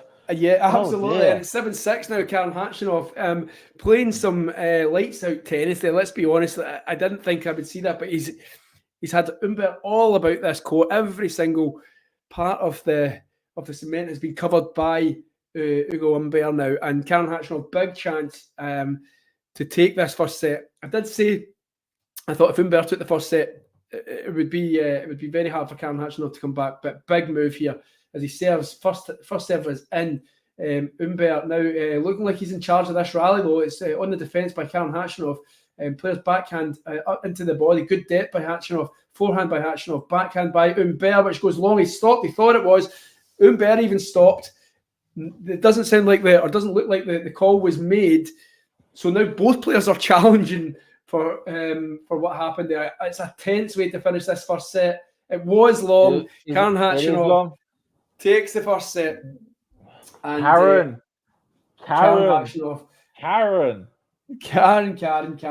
He he made all the running in that one. He had the break up. He served for it. But then it was Ugo Humbert. What a seesaw set we've just had, roller coaster. If not the highest standard, certainly a bit of drama and a bit of spice in there as well. So Ugo Humbert taking a timeout or going off court. He's gone. Bag's already on his shoulder. See you later. Okay, well, I might take this moment to step away, but before I do, and until the tennis comes back, James, let's go on to the ATP race, because I always get a little bit kind of all over the place with this. What I will tell you is Matthew made a good point in terms of Novak. Novak obviously lost 1,000 points this week by not trapping for Paris, but he's pretty much there if he wants to play in it. But as Matthew made the point, there's a good chance he will not be seen until the Aussie Open in January. So we've got 5 confirmed there. We've got Sinner, obviously, Zverev, Alcaraz, Medvedev, and Taylor Fritz. Djokovic is in the number 6 spot, but let's just speak as if he's not going to be there. So we've still got 3 spots up for grabs. If we speak as though he's not going to be there, then next week kind of there's no excitement because then all Demon and Rublev are already in. Okay, is that right? See, there we go. You're right enough, because Dimitrov is 3-3-4-0. Yeah, I know Dimitrov's taken a wild card into Metz, but I think that was before he looked a little bit suspect last night. So I doubt he's going to play Metz now. But let's say, because hold on, let's just say Dimitrov did play that though, right? It's a 250, so he gets 250. Where does he end up? That takes him to 3-5-9, which doesn't even get anywhere close to Rublev, who's on 3-7-2. Yeah, so it'd be no point, right? Got you. Yeah, so but in theory, Djokovic could still play it, and at the moment he hasn't said he's not playing it. We're just getting little whispers and whatnot from God knows who, if he is or isn't going to play the Tour Finals. So at the moment, just so everyone's aware, so as you say, Djokovic currently sitting on 3-9-10. Casper Ruud is in 7th. He's sitting on 3-8-5-5. De Minaur is currently sitting on 3.745, and Rublev is sitting on 3.720. So Andrei Rublev currently is the one player who's going to be missing out, if that's assuming that Djokovic plays, by 25 points at the moment, which effectively means that what Alex de Minaur needs to do to be at the tour finals for the first time is to match or better what Rublev does in Metz, because Metz Rublev's taken an LE, a late exemption, into that tournament. Casper Ruud is a little bit more straightforward for Casper. All he has to do is reach the final. Reach the semi-finals in Metz, and that will be enough for him to qualify. Because he'll overtake Djokovic, and then there's no way that anyone can catch him then. And he's the number 2 seed, isn't he? Casper Ruud, he is the number 2 seed, so theoretically he should get to the semi-finals without a problem. He also is going to get a bye to the second round, and the big but is that it's indoor hard courts, which, barring Turin, which is the only indoor hard court Casper Ruud has ever done anything of any significance on, it is a hard task for Ruud to be able to get to the semi-finals. He's going to have to play 2 outstanding matches in Metz to be able to do that. But if anyone's going to be able to do it, it's going to be the 250 king himself, Casper Ruud, being able to get over the line there. I would say at the moment, looking at it, Rublev is in danger. He is in serious danger at the moment. He has to, looking at it, he has to win the tournament in Metz. Because I don't see De Minaur not going deep in Belgrade, and I don't see, and I find it hard to see Casper Ruud not getting to the at least semi-finals in Metz. I find it hard to see that. So if Andrei Rublev is going to have to do something, which I never thought he'd have to be saying, which is Rublev's going to have to take out Djokovic by winning Metz, which I think is nuts to think about. And I think key to remember as well is that last year the rules had it that the qualifications were set from the end of Paris, whereas this year the rules have changed, which means that Metz and Belgrade are now included in the points needed for the ATP finals. I suppose in a way that's good for these events, though. I mean, it gets these bigger names going to these events just to secure the place. Let me ask you before I leave. I mean, Ugo Humbert still isn't out, so Khachanov is just still sitting patiently as the camera spans or goes round the Parisian crowd. But let me ask you, and I'm not trying to be a Djokovic hater or anything like that, but it's one of the worst kept secrets, really, that he's 90%, I think, not going to play this, because I think there was actually an article by Sasa Osmo that kind of hinted that he will not be seen until the Aussie Open. Should Djokovic be coming out, and is there any obligation on him to come out and say, oh, by the way, I'm not playing, or is it up to the last minute that he'll because I mean, it's making these players go out there and try and fight for this, I suppose. I'm just looking at it objectively. Should he maybe come out and say, by the way, guys, I'm not playing, because it all rests really on what he's doing? If he's 100% committed to not playing, then I think it would have been fairer on these tournaments if he came out at the beginning of Paris and said that he wasn't planning on going. So don't overly sweat it. But then similarly, if he's 100% sure, if he's 50-50 at the moment, then it's completely within his rights to hold off for as long as possible before deciding if he's going to go. Do you think he'll play? I mean, I thought he'd play Paris, because Paris is his most successful Masters event. He's won it 7 times, and he's not the most of any other Masters event that he's played. I mean, he's done really well in Turin over the last 3 years. He's won it 2 out of 3 times. It's taken place in Turin. For me, I always think he would, because it is the 5th biggest. Theoretically, it is the 5th biggest event on the tennis tour. To me, I think he will play. If he does qualify, I think he will play it. And I would be surprised if he does choose not to play it, because it's a weird one. On the one hand, one of the issues that Djokovic has is that he's clear that he's not got that much match practice. Yet he's electing to try and play as little tournaments as possible, which then means that he's not completely match fit when he goes into the big events, and then ends up having those early exits that we're seeing. But he's of an age which means that he can't really do a full season because his body won't allow it. It's that weird sort of like that weird sort of between worlds that he's sitting in, at the most purgatory state that he's in at the moment. Yeah, I know. Obviously, it all changed for him when he won that Olympic gold and effectively completed tennis, shall we say. But Ugo Humbert is back out. James, I'm going to take this moment just as a kind of milestone, is to kind of take my leave. I do need to be somewhere for 6 p.m. So I'll let you chat us through the final set. I will try and dip in and listen and contribute. But listen, it's been a pleasure as always, been on since 3:30. And always good to hear your thoughts on what's going on in the tennis world, mate. So let's chat again soon, mate. All right. Well, see you later on, Tom. Top man. See you later, fella.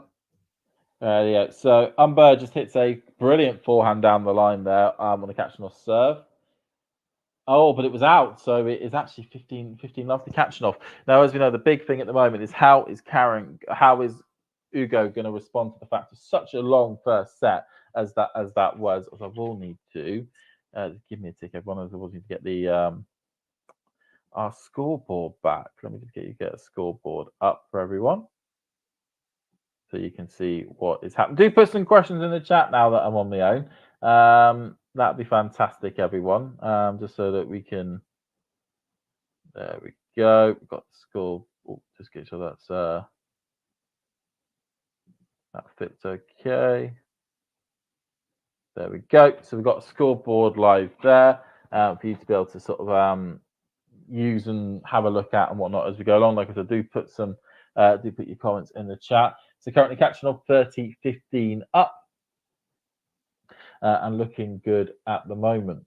But like I said, yeah. So at the moment, it's we've got 2 tournaments next week, which usually only really the tennis diehards would pay attention to before the tour finals. But those tournaments now count towards the tour finals, and there are going to be stories, and you're going to have Rublev going to have to rock up and play an 8, 9 out of 10 level. He's going to have to probably win the tournament, which is something he probably thought he would never have to do, just to make sure that he's qualified for the event. And he's got so many hard competitors. Humbert's down to play it. It's his home event. He's a defending champion. He's going to be a difficult one for Rublev to get past, but I think it's at the semi-final stage that those two could meet. And they've got Rune as well, who's going to be playing it along with Rublev or along with Rude. And yeah, it's just going to be completely mad. As Humbert's just playing with his hair at the moment. He's 40-15 down on the Khachanov serve. He looks a bit dejected, is the best way to describe it. And from being 5-2 up in the tiebreaker to then losing it 7-8-6, you can almost understand why. Well, good serve though good return there by Khachanov or by Humbert, and then Khachanov just only able to really get a little weak one back and then put away by Humbert. So 40-30 at the moment.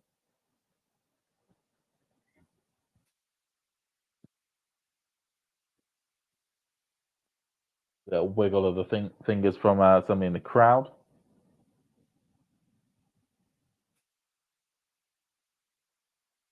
Khachanov goes cross court, forehand by Humbert. Out it goes, and that's 1-love to Karen.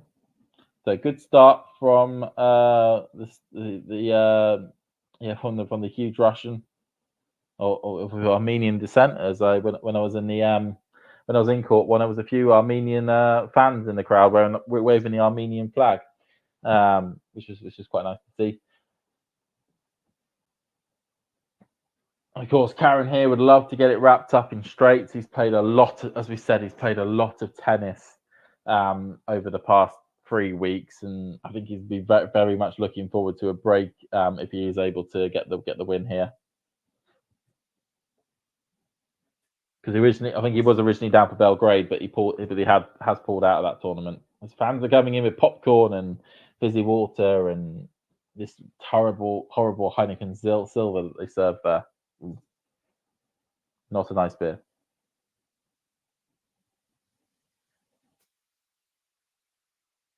It goes on the line, backhand by Khachanov, out it goes. So that's 15-love to Humbert.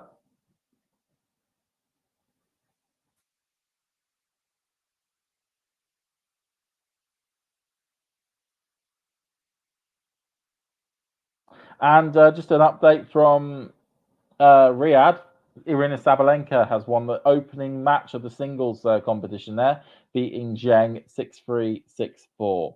So a good win there for Sabalenka. Good way to start off her campaign to become world number one. And of course, there's a lot of connotations there, as Khachanov is that gets the jammiest net cord possible. Absolutely jammy on that one there.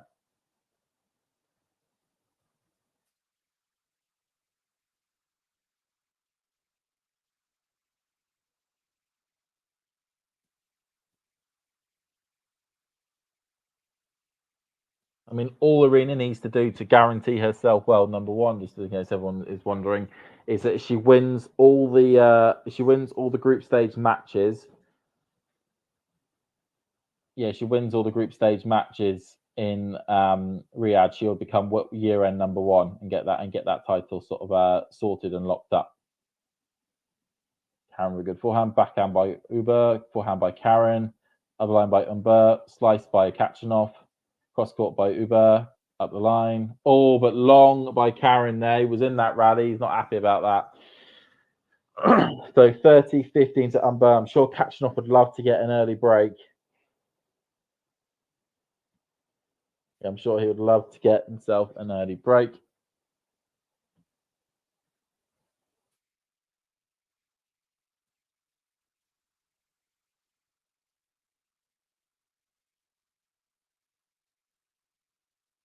Up in the air by Humbert. Oh, beautiful serve on the line by Humbert there.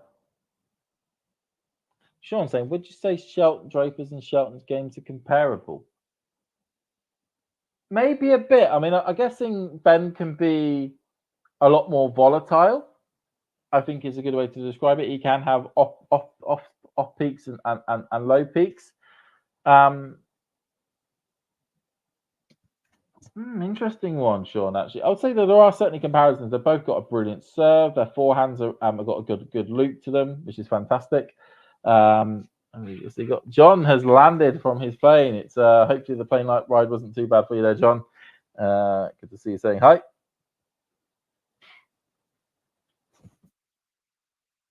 I guess you didn't expect it to be just at the beginning of the second set with how long that first set took.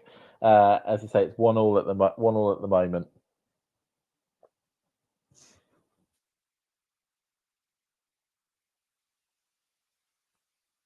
I think the backhand of Draper is better than the backhand of Shelton. I will say that, Sean. And like I said, I think Shelton can still be quite volatile. Oh, coming forward, just out, dropped over. Oh, long from Khachanov. Bit of fist bumping there by Humbert. He's happy with that one. Because Humbert would very much like to get a break as well. Really try and at least start to build some momentum again.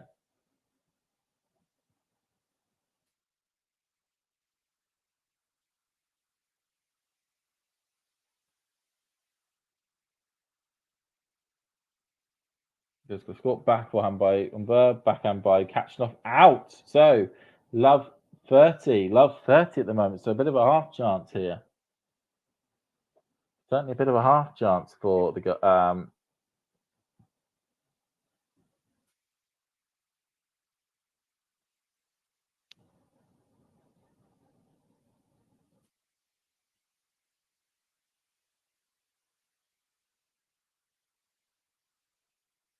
So Khachanov goes down the tee, just goes into the net. So second serve, so a real chance here for Humbert.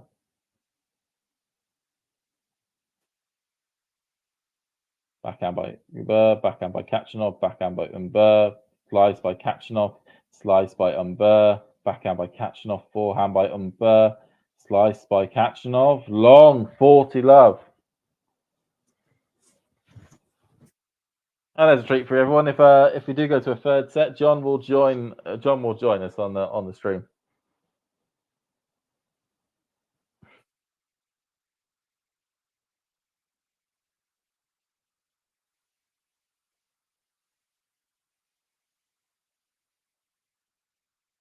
Just on the tee, forehand by Humbert, forehand by Khachanov, right down the middle, takes it to 15-40.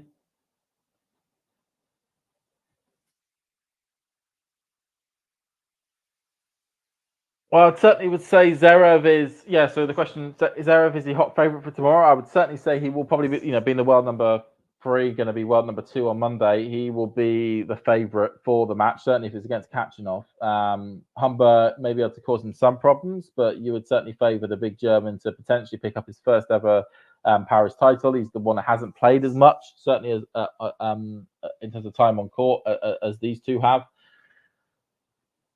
And probably feels as though he'll want to do something to give him some relevance going in, or at least some hot form going into Turin, because it's a title area that, of course, he's done very fairly well at in terms of good results over the last few years. Khachanov goes cross court. Oh, and he has saved all 3 break points. Brilliant serve out wide from Karen. So we're now to Juice.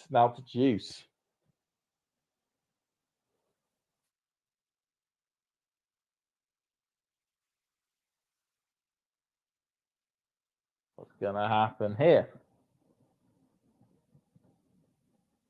Down the tee. Oh, brilliant. I mean, it is pinpoint serving from the Giant. Right down the middle that one went. That one took.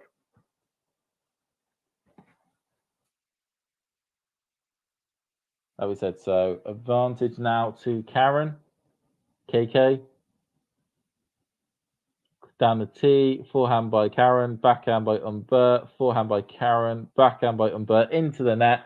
And what was a very commanding position, and this is not going to help the Frenchman's mood or the crowd, from being love 40 up on Karen's serve. Khachanov goes and reels off the next 5 points in a row to take the service game, to go 2-1 up on the scoreboard, keep that scoreboard pressure ticking over, and just to confound Humbert to just a greater pit of despair, you could almost call it, or the amount of energy that he's now going to have to put in to try and win this match. And of course, anyone who's listening in on Riyadh as well, it is currently 2-1 Paolini on serve between the Paolini and Rybakina match, which is the second singles match of the day over there.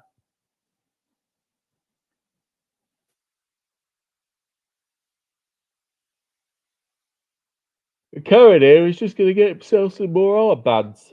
He seems to be needing some new ones, given how long the first set took. I suspect he became quite sweaty in those endeavours. The Uber is just lounging out on the seats. They do look very nice seats that they've given them for the players sit down. They're almost like armchairs that you could buy for your sitting room.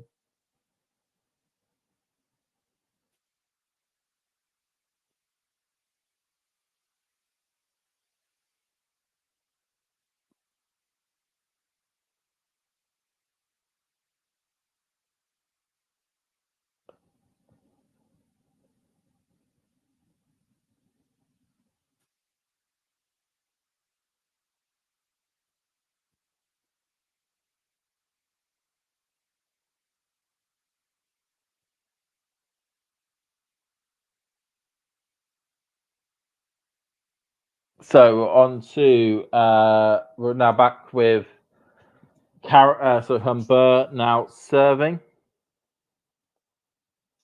Now serving here, looking to keep up with Karen in the second set. Goes down the tee, forehand by Karen, but it was long by Humbert, so onto a second serve.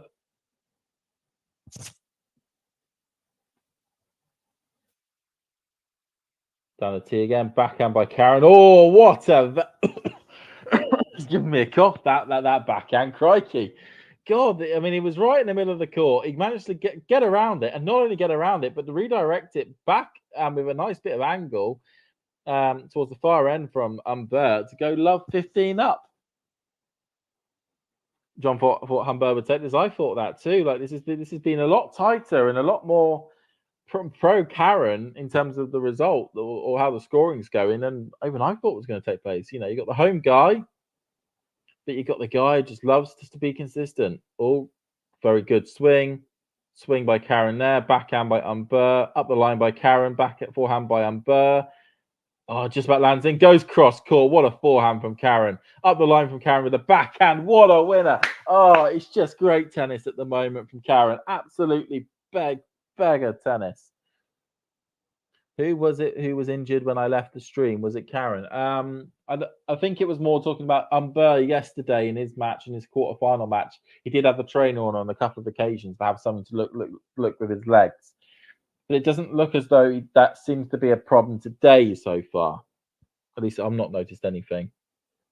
So Humbert tries to go down the tee, hits the net. Second serve, Karen Khachanov has, the bloodhound's ears nose is up. Down the tee again, backhand by Karen, but into the net. That was a brilliant,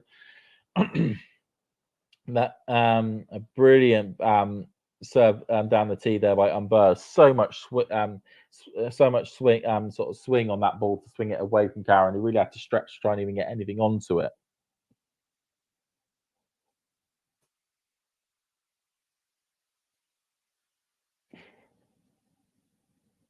Okay, so Karen is really far out wide. Goes across court, gets there from Karen.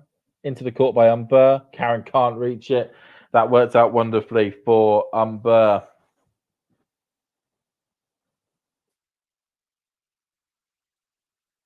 So now at 30 all.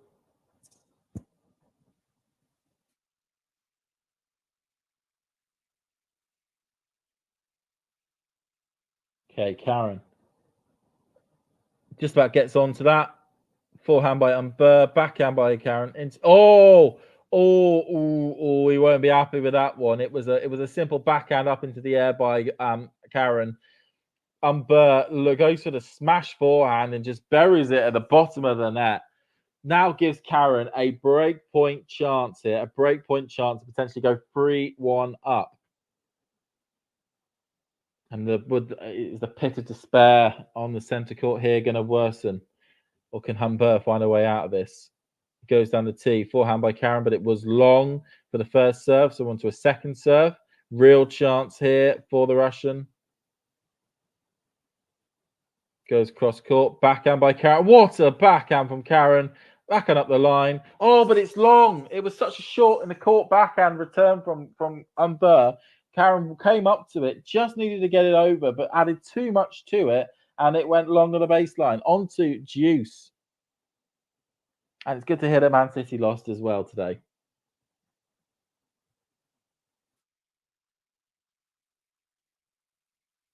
Oh, a bit of a let off there for the Frenchman.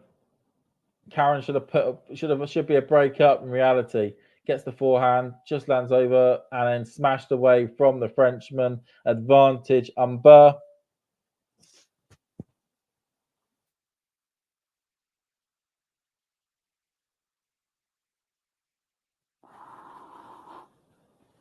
They lost to Bournemouth. Man City lost to Bournemouth, and Liverpool just about beat Brighton 2-1. And Newcastle beat Arsenal.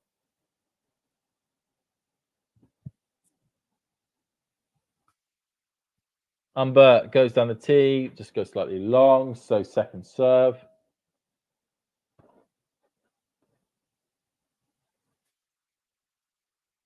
Goes down the tee, backhand by Karen, forehand by Humbert, forehand by Karen. Up the court comes Humbert, forehand away, and it's 2 games apiece. Well, could that be a point that the Russian wished he did better at? That break point chance. He was up the court. It just needed to be in to be a winner. And he hits it long on the baseline. 2-2 now. And that will give Ugo a real boost, a real movement.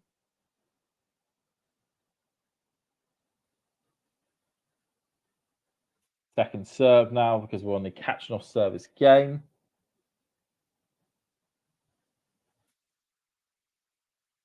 Forehand by venomous from Humbert.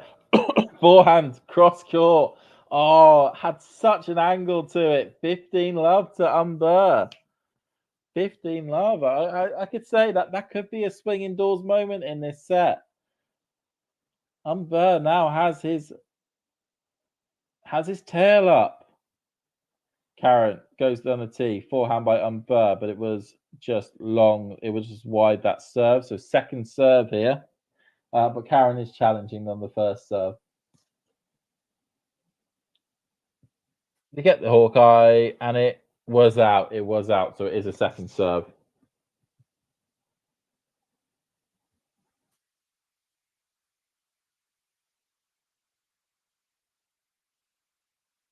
Karen goes on the tee, backhand by Humbert, backhand by Karen, backhand by Humbert, backhand by Karen, forehand by Humbert, forehand by Karen, backhand. It's all through the middle of the court at the moment. Up the line by Karen. Just like gets it back from Humbert, and Karen sticks it in the net, and it is love 30. It is love 30. We have an opportunity has opened up.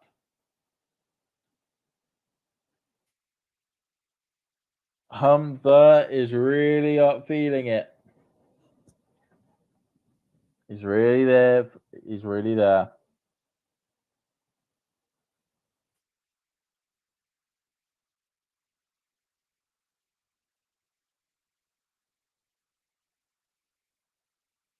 Karen goes cross court, forehand by Ugo, gets it just in. Up in the air by Ugo. It lands. Karen goes for the smash, smashes it down, and just puts it into the stands. 15-30. Valerie John Van Ziel is saying it will go to come on first. Will come on Ugo, and then it will go. If it goes to free, and Ugo will take the match. He will certainly feel very buoyant if he does get it to a third set.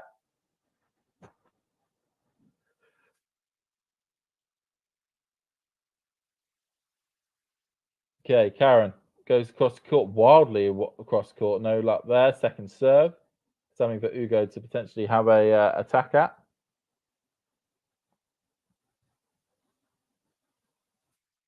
Oh, double fault, double trouble, toil and bubble. It feels like for Karen at the moment. But now 15-40 down. 15-40 down on his serve.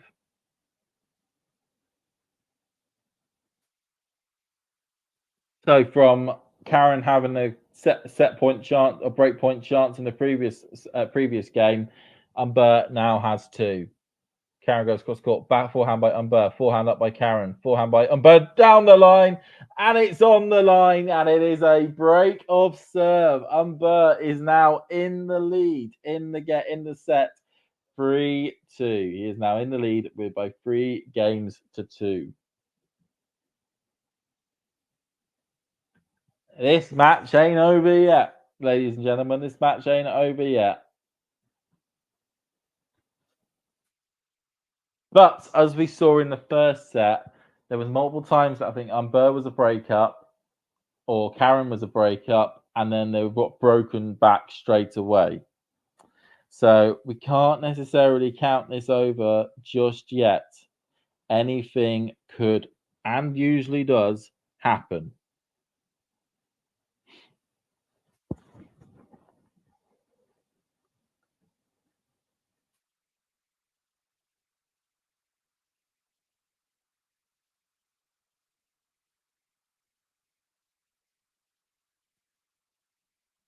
Some people are saying that Humbert's granting like Nadal at this tournament. He'll invoke any spirit of the great warrior to try and get over the line here.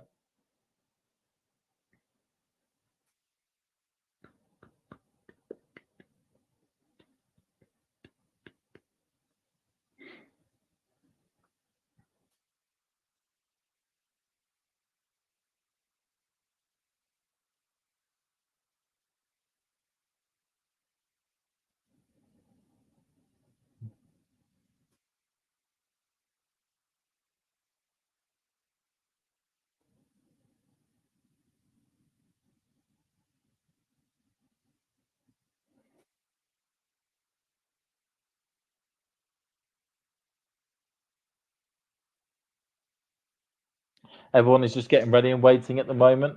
Good to see we're up to 250 people watching the stream, which is fantastic. Like I said, if you could like the stream or like this video, that'd be absolutely brilliant. And do subscribe to the channel. Backhand goes long from Karen. So, Humbert, 15 love up here. So the one thing that Ugo will want to do at the moment is consolidate. Like we said in the first set, consolidation was always a big issue because whenever somebody would go break up, they would be instantaneously broken back. So Humbert goes cross court, backhand by Karen, up the line by Ugo. Karen just about gets to it, but the ball he hits lands short. Ugo goes and hits a forehand cross court, comes to the net, just about gets in. Karen goes across court, but hits the net, and it is 30 love to Humbert. Ugo just a little bit too passive on his forehand up the line there. Karen, who was already stretched wide, was able to get back to it, but just only got to it and hit his forehand into the net. So 30 love at the moment to the Frenchman.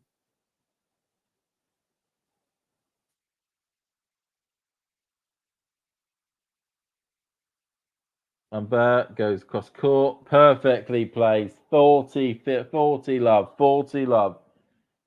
He is on it like a car bonnet, it feels like.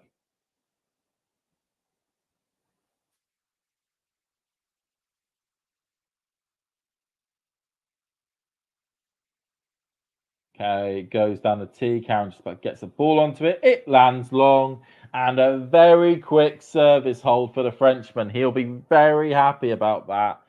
Just gives him a little bit of daylight in the set. 4-2 up. Him knowing just 2 more games, and without him being broken, and he will be taking this match the distance. And I'm sure the French crowd in here are begging to try and get a third set.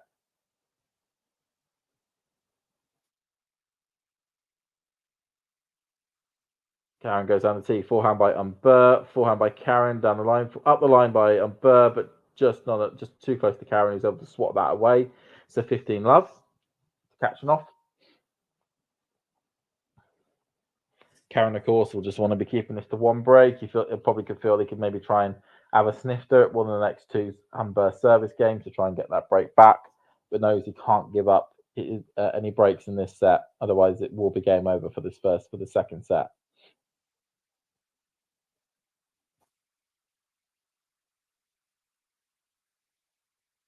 Second serve goes on the tee, forehand into the net though by Humbert. That takes it to 30 love.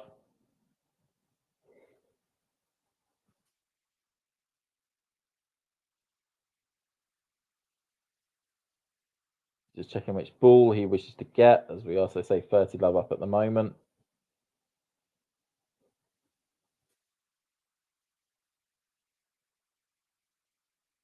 Khachanov tries to go down the net tee. It goes down the tee of the court, hits the net, but then goes cross court for backhand by Humbert, backhand by Khachanov, lands perfectly in on that backhand. So that's 40 love. So it's looking like another quick service game here. 2 very quick service games to keep that scoreboard ticking over.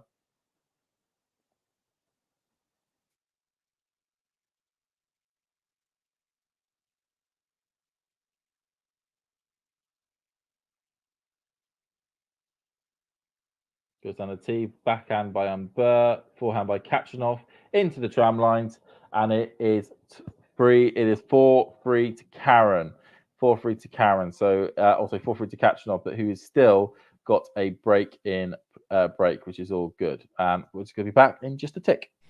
Thanks for tuning into this watch along. While there's a break in play, here's a reminder to hit the like button, subscribe, and click that notification bell. Your support helps to keep the channel going. While we're here, you can now become a member to enjoy perks including badges for the live chat, but also bonus material such as interviews with top players from both ATP and WTA tours. The membership link is pinned in the live chat. You can also follow us on Twitter, Facebook and Instagram. So whether it be serves or volleys, forehands or backhands, serve bots or drop shots, we've got you covered. Whether that be via our website, talking-tennis.com, where you can read features and interviews from our top writers. Or if you prefer us in audio form, you can subscribe to our podcast on Apple, Amazon or Spotify or wherever you get your podcasts from. Remember, we offer you wall-to-wall coverage via our regular watch-alongs, magazine shows such as Nick's WTA Weekly or Damien and Mario's ATP version.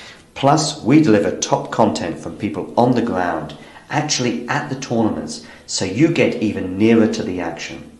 So, what are you waiting for? Hit that subscribe button so you don't miss out on all things tennis.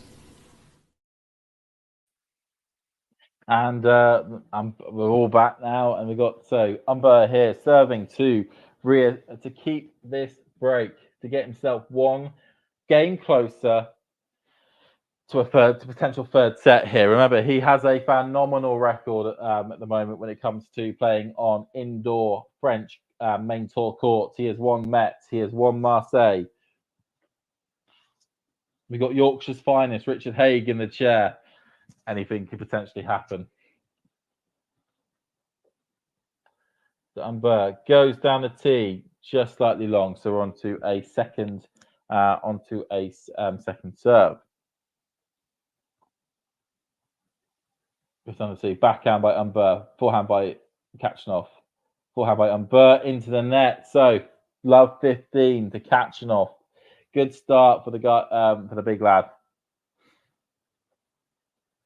Good start indeed.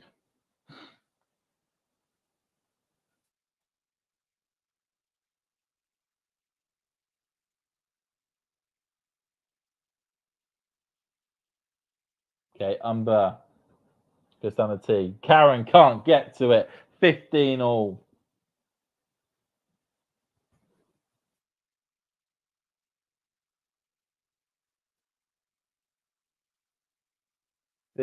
Sixth ace of the match. Humbert goes down to seventh ace of the match. Beautifully put. So from what looked like a tricky start, Humbert has taken back control of his service game, 30-15 up. He's determined to keep his hold here. Rocks back, goes down the tee, just hits the net and goes long. So second serve.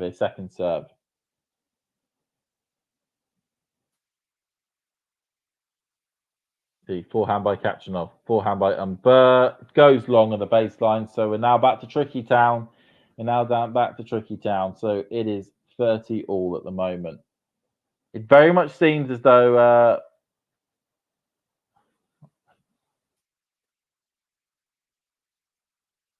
very much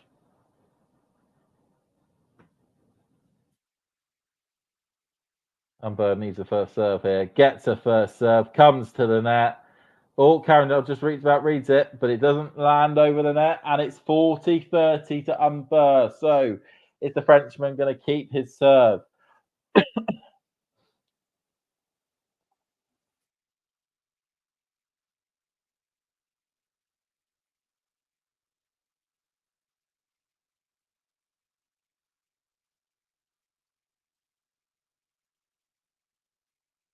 Humbert goes cross court, sliced by Khachanov, cross court by Karen, up the line by Khachanov.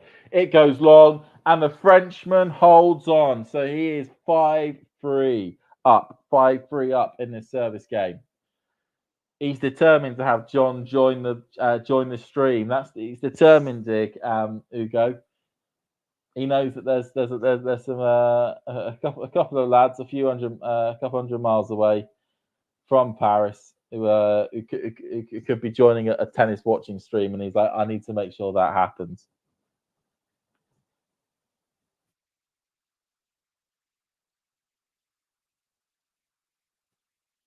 How much he would love to get it sorted on this service game, but Karen deciding to swing a beauty out wide, 15 love.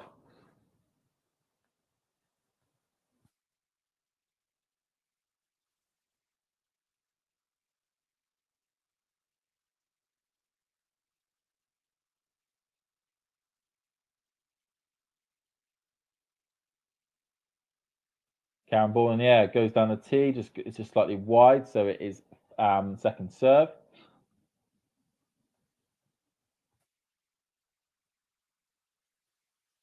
Backhand plays by both, but only a weak backhand by Humbert. 30 love to Karen. Well, from some very long service games in the first set, we've certainly gone into a situation here where we're getting a few of them which are rapidly going through. That could be commentator's curse, depending on what happens in the rest of the service game, though. Goes cross court. Oh, perfectly placed by Karen. 40 love.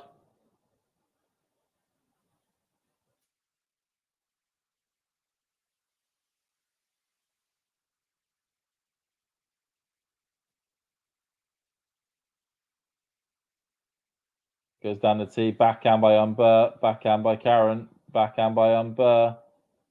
Forehand by Karen. Slice by Hugo. Oh, but no, a failed attempted drop shot by pickup drop shot from Karen there. Adds a point on the board for Humbert. Adds a point on the board for Humbert.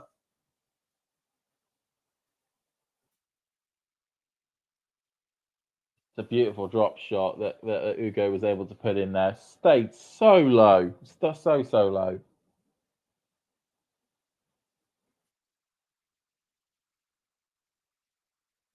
Karen goes cross court. Forehand backhand attempt down the line by Humbert. No luck. So Karen holds. So it all comes down to in the second set to a Humbert service game. He wins that service game. It's going to come up after this break. We'll go the distance. If he gets broken, then, as I mentioned above, Tricky Town becomes Tricky City for the Frenchman. And I'm sure he would very much want to get himself to a third set. He has the crowd behind him. It all has it all has the artistic or narrative merit for a great run for the Frenchman this week. This week certainly.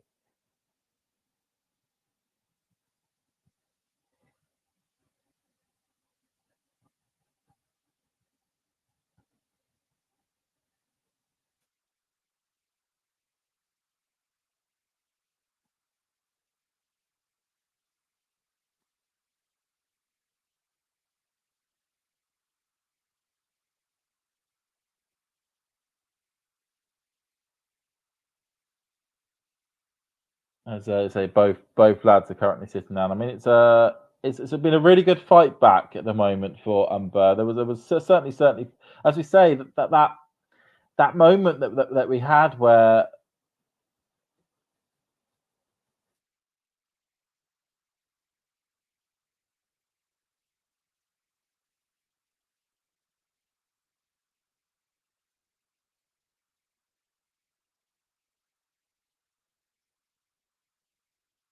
sitting down for this long kind of does you back in. I was saying that moment when Humbert had, or when Khachanov had a breakpoint chance, and it was a simple backhand up the net, up the line, which would have got him the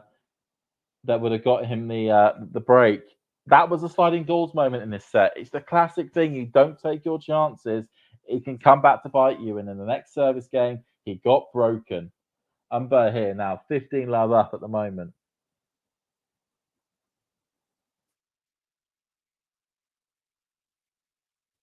Humbert, ball in the air, goes cross court, backhand by Karen, up the line by Humbert. Stays on the line. No call from the lines judge. It's been challenged by Karen.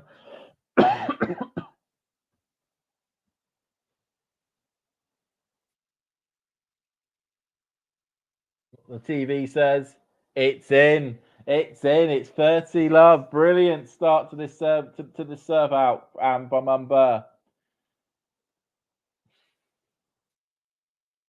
2 hours of hit on the clock.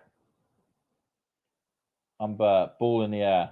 Goes down the tee. Karen just about gets something onto it. Lands short. Forehand by Humbert. Karen just gets to that. Up the line by Karen. All long. A little bit too much on that. A little bit too much. He was in control at that point there as well. Just needs to keep his composure. Keep it reined in a bit at times.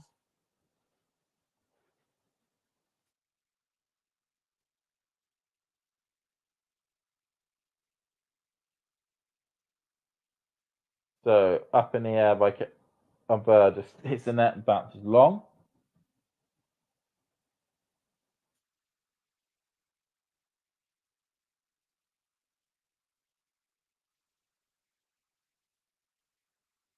And that was a double fault there. So that now means it's 5-30 all. It's now got a bit tricky, like I said.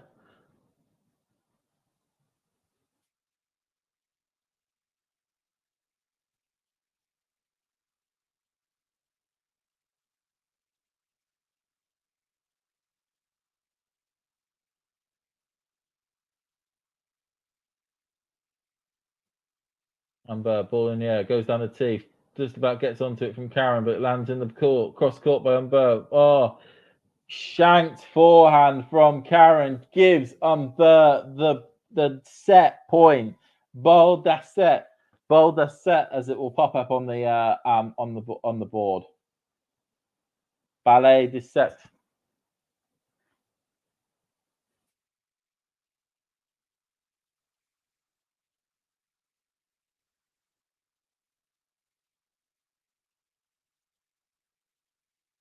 Okay, goes out wide, up the line. Oh, just didn't have enough power on that one from Humbert. If it went over, it would have been in, and it would have been set over. But otherwise, he just underpowers it, and it hits the net. So we are at deuce. You know, the classic line. You think it's all over for the set, but it ain't. You need to get over the line. You need to get over the line. Is he going to get over the line? Humbert goes cross court, forehand by Karen. Cross court by Humbert, cross court by Karen, but Humbert just about reaches it. He is the king at the net. Thou shalt not pass. Forehand gets tucked away, and it is ballet de set again.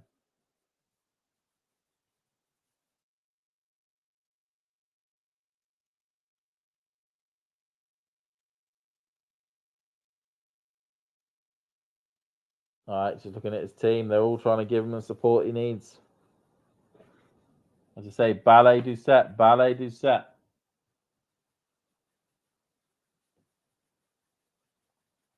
Goes down the tee, forehand by Karen.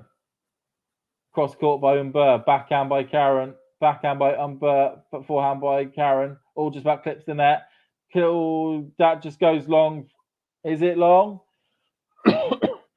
No call from the lines judge. I'm challenged here by Khachanov. The ball was out, so we are back to deuce. Égalité. Still, I'm getting the French record for tonight. Égalité.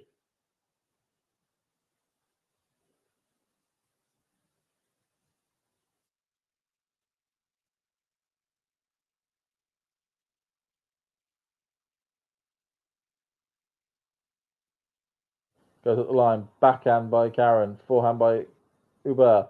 Comes to the net, picks it up, tries to go past. Oh, what again? He is the king at the net. He is not. I am at the net. I am not letting anything pass me. Oh, I mean, Karen thinks he must be hitting winners on these backhands when he's got like Humbert basically as a statue at the net. No, that is wizardry of how he's getting it to these ones and just tucking them away. And we're back to, like we say, ballet de set trois. Ballet de set trois. Oh, and I think he's been penalised for time violation. He's really not happy with something. He's saying that he was waiting for his opponent, but he's been given a time violation.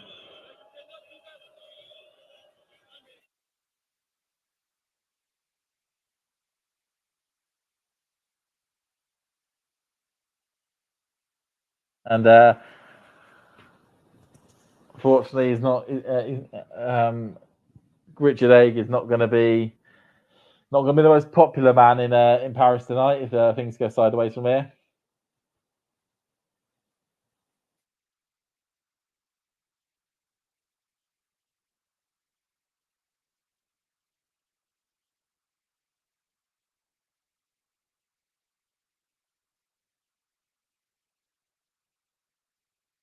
And goes cross court. Perfectly placed. What an ace. Absolutely shouting to the crowd here. We are going the distance. We are going the distance. Wow.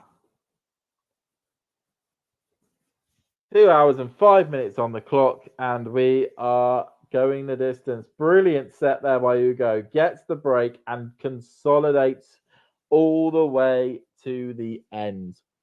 Brilliant bit of play there by the Frenchman, as I'm starting to lose my voice a bit there as well. We can see here 70% of first serves in. Very good high number. 78% of first serve points were won with 50% on the second serve. It was even from both players throughout, you could say. But in just those key couple of moments that we had at the beginning of the second set, Karen wasn't able to take his chance. Humbert was, and that was the difference as to who won this set. So it is going the distance. How very surprising. It is going all the way. The French crowd will love it. It's coming up to 7 o'clock their time, so good, nice sort of late-ish end for them. They'd love to see their guy Hugo come out of this one, get over the line.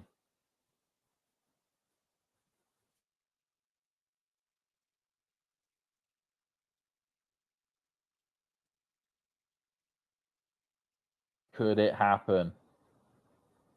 Do put in the chat. Do you think who's going to win it now? Who do you favour to get this sorted and to get this won?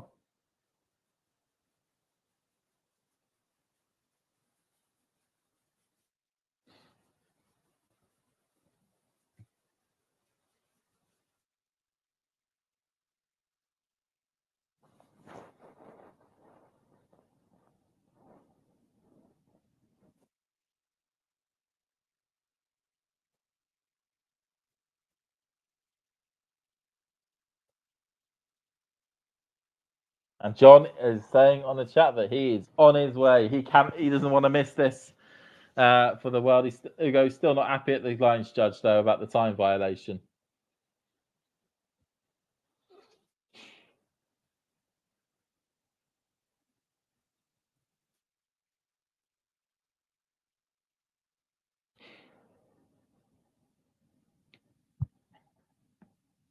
Like I said, if you give a like to this video for such a brilliant match that we have seen, that would be absolutely brilliant.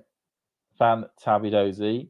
Just to give everyone a score update from Riyadh, it is 5-5 in the first set.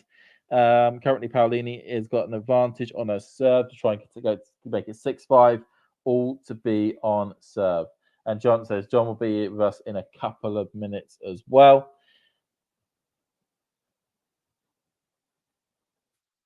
All sorts as well happening around the place. We've had qualifications taking place for Metz and Belgrade, as we mentioned in the middle of the show.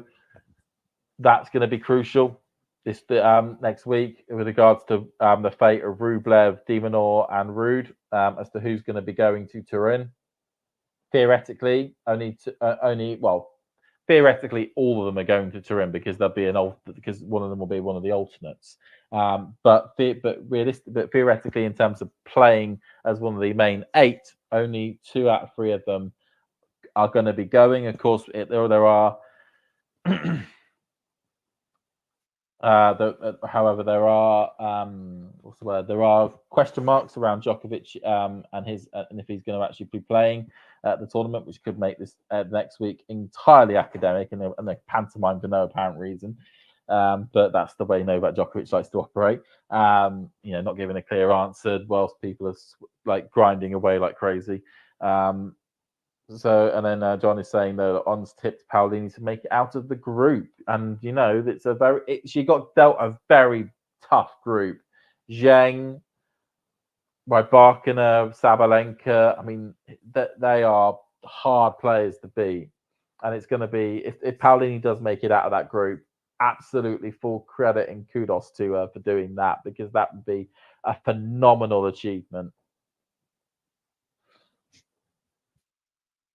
Which feels weird to say for somebody who's the 4th seed and who, on seeding, theoretically should make it out of the group. Realistically, everyone's looked at the orange group and gone, yeah, that's an easier group. Świątek, Goff, Pegula, and Khachanov. And unfortunately, Khachanov probably is going to go there and act like she's just making up the numbers.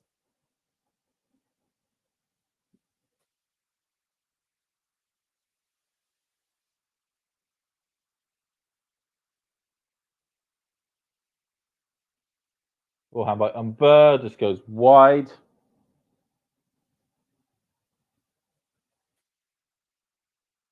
So yeah, Khachanov at the moment. Hey James, what have I missed for the last 2 hours or so? You've missed a pretty strong tussle between two big hitters. It's been decided over literally points here or there. Okay. By the way, I think I asked in the chat earlier, but you might have responded, but I wasn't paying attention. Who got injured earlier? Ugo. No, I don't think anyone's got injured in the match, but I know Ugo was injured from last night. Oh, okay. Well, he received some medical attention on his foot last night on a couple of occasions, but it doesn't look like it's affected him so far today. Yeah, it was just I was catching a bit of the commentary at the beginning of the match. I think it was like 1-1 or 2-1, and suddenly I was like, "Oh, hang on, this might end or something." But I think I probably just caught the wrong end of the stick slightly then, in terms of the fact that he was obviously hurt last night. What happened last night? I think it was just I don't really know. He ended up getting it taped a fair bit. I mean, it could just be some bad blisters, or part of his foot may have ended up starting to hurt. I don't know. I don't exactly know. I don't think he's actually ever said anything on press in terms of what the actual issue was with the foot. Okay. I mean, he's played quite a bit. I mean, he was obviously playing UTS. I mean, he's not quite Draper-esque. By the way, were you disappointed with Draper's ultimate demise, or is that something you expected? I was yeah. I mean, when you're set up, you kind of do hope that he's going to get over the line, regardless of who he's playing. But from being at the match live, because and it's really great to have to watch that match actually live in person. Which one was it you saw? The one against De Minaur? The one against De Minaur. The one thing I certainly noticed was that Draper was De Minaur made a lot of mistakes in the first set, but then those mistakes just stopped happening in sets 2 and 3. And that was the major turning point in the match, was that De Minaur just sharpened his game up, and Draper just didn't have the physical capabilities after the exploits he's been through to be able to get over the line really in that contest, or at least to live physically with De Minaur for at least one of those sets to try and get it sorted. Yeah, but overall, great year for Jack, right? Oh, phenomenally good year for Jack. I mean, as I think I said to Tom, because we talked about it at the beginning a bit earlier on. He, to have a full season where he ends up in the top 15 in the world, that is just absolutely brilliant. And there's so much room for him to really become a major force at the top of the game. And I'm really looking forward to see where he can go and what he can now end up doing. I remember this time last year, him losing, I think, to Humbert in an indoor final. I'm not quite sure. Was it Sofia, maybe? No, he lost to Mannarino at in Sofia. Oh, okay. In the final in Sofia, it was Mannarino, was it? It's Mannarino he lost to in the final in Sofia. Yeah, it was Humbert won the title in Metz then that same week. Maybe the same day, yeah, even. I think they might have both been Saturday finals even. But yeah, that's what they might be confused with. Yeah, I mean, it became quite a big match actually for both Mannarino and Humbert, because if Mannarino won and Humbert lost, then Mannarino would have become the French #1 and vice versa. Okay. But that was at that point, if I'm right, I don't think Jack had won a title, right? No, he hadn't. He got to that was his first final. And then, of course, he backed it up with another final in Adelaide a couple of months later, which he also lost. And then you start. Well, I mean, I meant, was it Felix maybe who lost a bunch of seven finals, wasn't it? Yeah, Jannik as well, I think, wasn't really good in finals as well for a long time. Ugo Humbert, of course, is the opposite. He's your final king, basically. I think he's won, I'm going to say 6 out of 7 or 7 out of 8. He was on a run, basically, where he hadn't lost one. By the way, I've just seen that angle that he took to choose that serve that went right into the body to win that game. But yeah, and then, of course, he came unstuck against Artifice. Yeah, indeed. Yeah. In Tokyo. Yeah, because he was going for an unprecedented 7 out of 7 in finals. He was going for 7. Okay. Yeah, he was going like it never had been achieved before. I mean, there was been a couple of 6 out of 6s, but they were, and no offense to the term, but they were a couple of clay court mercenaries who basically hung around 250s and were able to get the wins there. And so the only finals they ever made were 250s of clay events, and they were able to win them. But yeah, it was unprecedented what Humbert was trying to do there. And like you say, it's one of those things where, okay, so the first final, it's all about a new experience, the final atmosphere, the pressures and all that sort of thing. And you can understand maybe a loss to a tricky player like Mannarino. But yeah, there were real concerns that the manner of the loss to Lehechka, from being a set-up and effectively should have been a breakup as well in the second set. And realistically, Draper should have won that Adelaide final. And then to have the mental lapses at the back end of the second and the beginning of the third, which cost him the match. Yeah, there was certainly those concerns, and but then to be able to come through a match like he did against Berrettini in Stuttgart from a set down against somebody who absolutely loves the grass, to be able to do that just shows the mental resilience that Jack has built up and Jack has, and then to be able to then deploy that in the Vienna final, going from 4-love up in the second set to to then having to serve to stay in the set, to then be able to even win that set in a final over 500 for the first time against such a consistent and dominant player like Khachanov.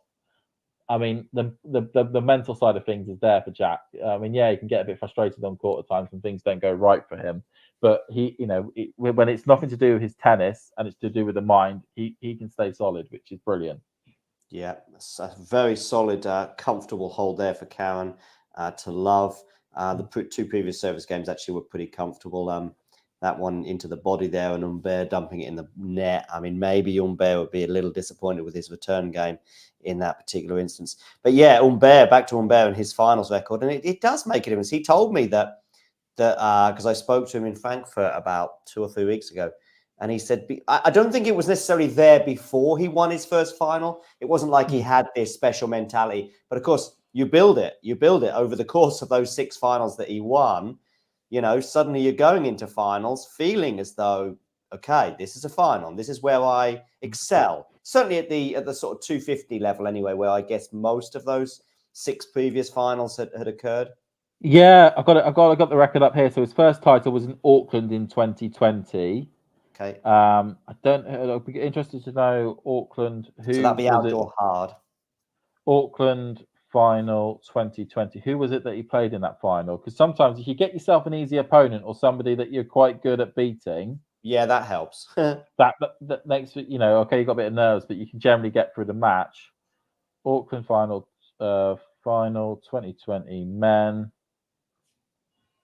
That was against Benoit Poirier, so actually quite a tricky one because he was the 5th seed at the time, Benoit. At the time, yeah. I mean, now it wouldn't be too tricky, but no, now it'd be a pretty easy match to be honest. But no, I mean it's not a hard one. It's a hard one, that one. And then he won Antwerp in 2020 as well. That was a 250. Then the big one in 2021, which was the Halle 500 on the grass.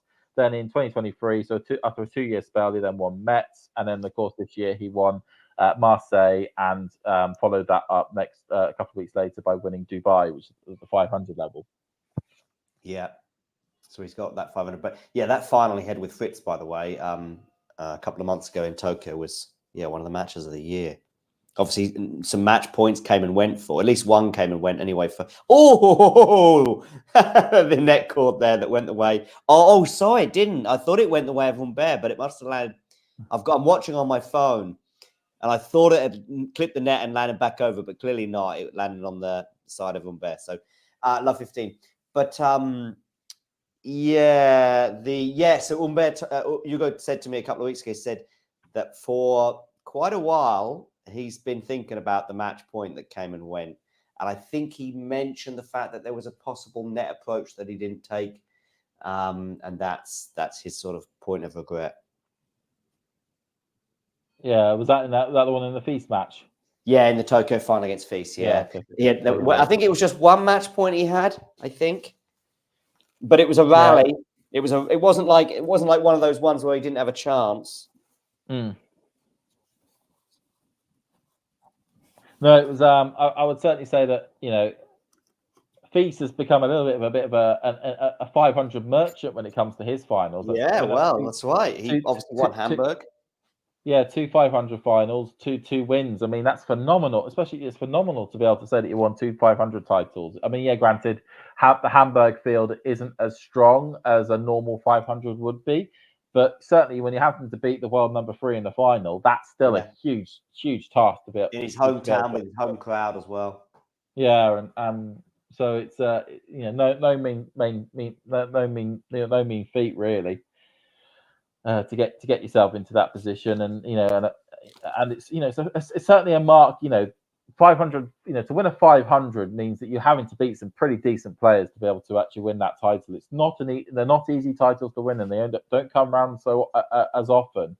Bizarrely, I think I worked it out. There's only like 7 weeks of the year in which you can play a 500 title or 500 event, where there's like 9 to 10 weeks that you can do for a Masters event. So you get greater chances of winning Masters than you do actually of winning 500s. And because of how tough the draws are at 500s, you have to be on it from the get-go. Otherwise, you will lose that pretty early, and that counts for both the top seed to the player that just got in after a couple of withdrawals. Yeah. But of course, then the 500 format is going to be expanded next year to 16 tournaments. Yeah, I mean, Dallas is obviously one of those that's been upgraded. I know. Yeah, Dallas, Munich, and the final tournament is Doha. Okay. He's going to make scheduling an interesting plan for players in February. Got to 30 all there. Did Humbert on his own serve, and there was a second serve as well that Humbert had, and Khachanov was pretty frustrated with himself the way that point panned out, which got Humbert to 40-30, and then obviously he held. I mean, Humbert, of course, is a bit of an indoor goat. I pretty much didn't quite say indoor goat, but I certainly went, oh, indoor, there you go, to him when I met him, which he did laugh at. But I also think I wondered if I pushed it a little bit by he's more than just an indoor player, but it's certainly his preferred conditions at the moment. Yeah, it has those negative connotations, don't they? Oh, you're only good when it's indoors, people like to level out like FAA. That tends to be the only place that he tends to do well. And usually it's seen that indoor tournaments usually take place when nobody really cares, and all the major ones like the slams and whatnot all take place outdoors, and people. It's of the sort of 3, 4, 5 scenarios we have on tour. It's the one, if you're going to be strong on one particular environment, it's the one you don't need to be strong on if you like to win a Grand Slam, as you say. No, it's very rarely do we ever see a player that does really well, say on the indoor circuit at the back end of the year, and then they're able to bring that to Australia. I mean, obviously you've got roofs at these tournaments, but they are a bit different. If it's a huge stadium with a roof, and that's I've seen Rafa do very well with a roof over, for example, whether it be at Roland Garros or in Melbourne against Berrettini, for example. They're not like as you say, these are multi-purpose indoor arenas that are built to be indoors. Whereas you say those, the Roland Garros one, that you still got the air coming through the side. Absolutely. Exactly, yeah. The air's coming through, and the roofs are a bit high. I mean, this one in Paris, for example, is a notoriously low roof, in so much so that occasionally, I don't remember it happening this tournament, but normally it happens a couple of times each tournament, where an actual point is affected by the lowness. But as in, like, you've got this. I mean, you maybe you remember it yourself from a couple of days ago. You got this kind of cube thing up on up there, which has obviously got the score on it, and every now and again a ball will hit it. Now, when I say it affects the point, I don't recall it affecting a match to that extent, because obviously if the ball is going up there and it hits that roof, then the point is very much done, if you like. But yeah, I do remember that happening at least once when I was there a couple of years ago.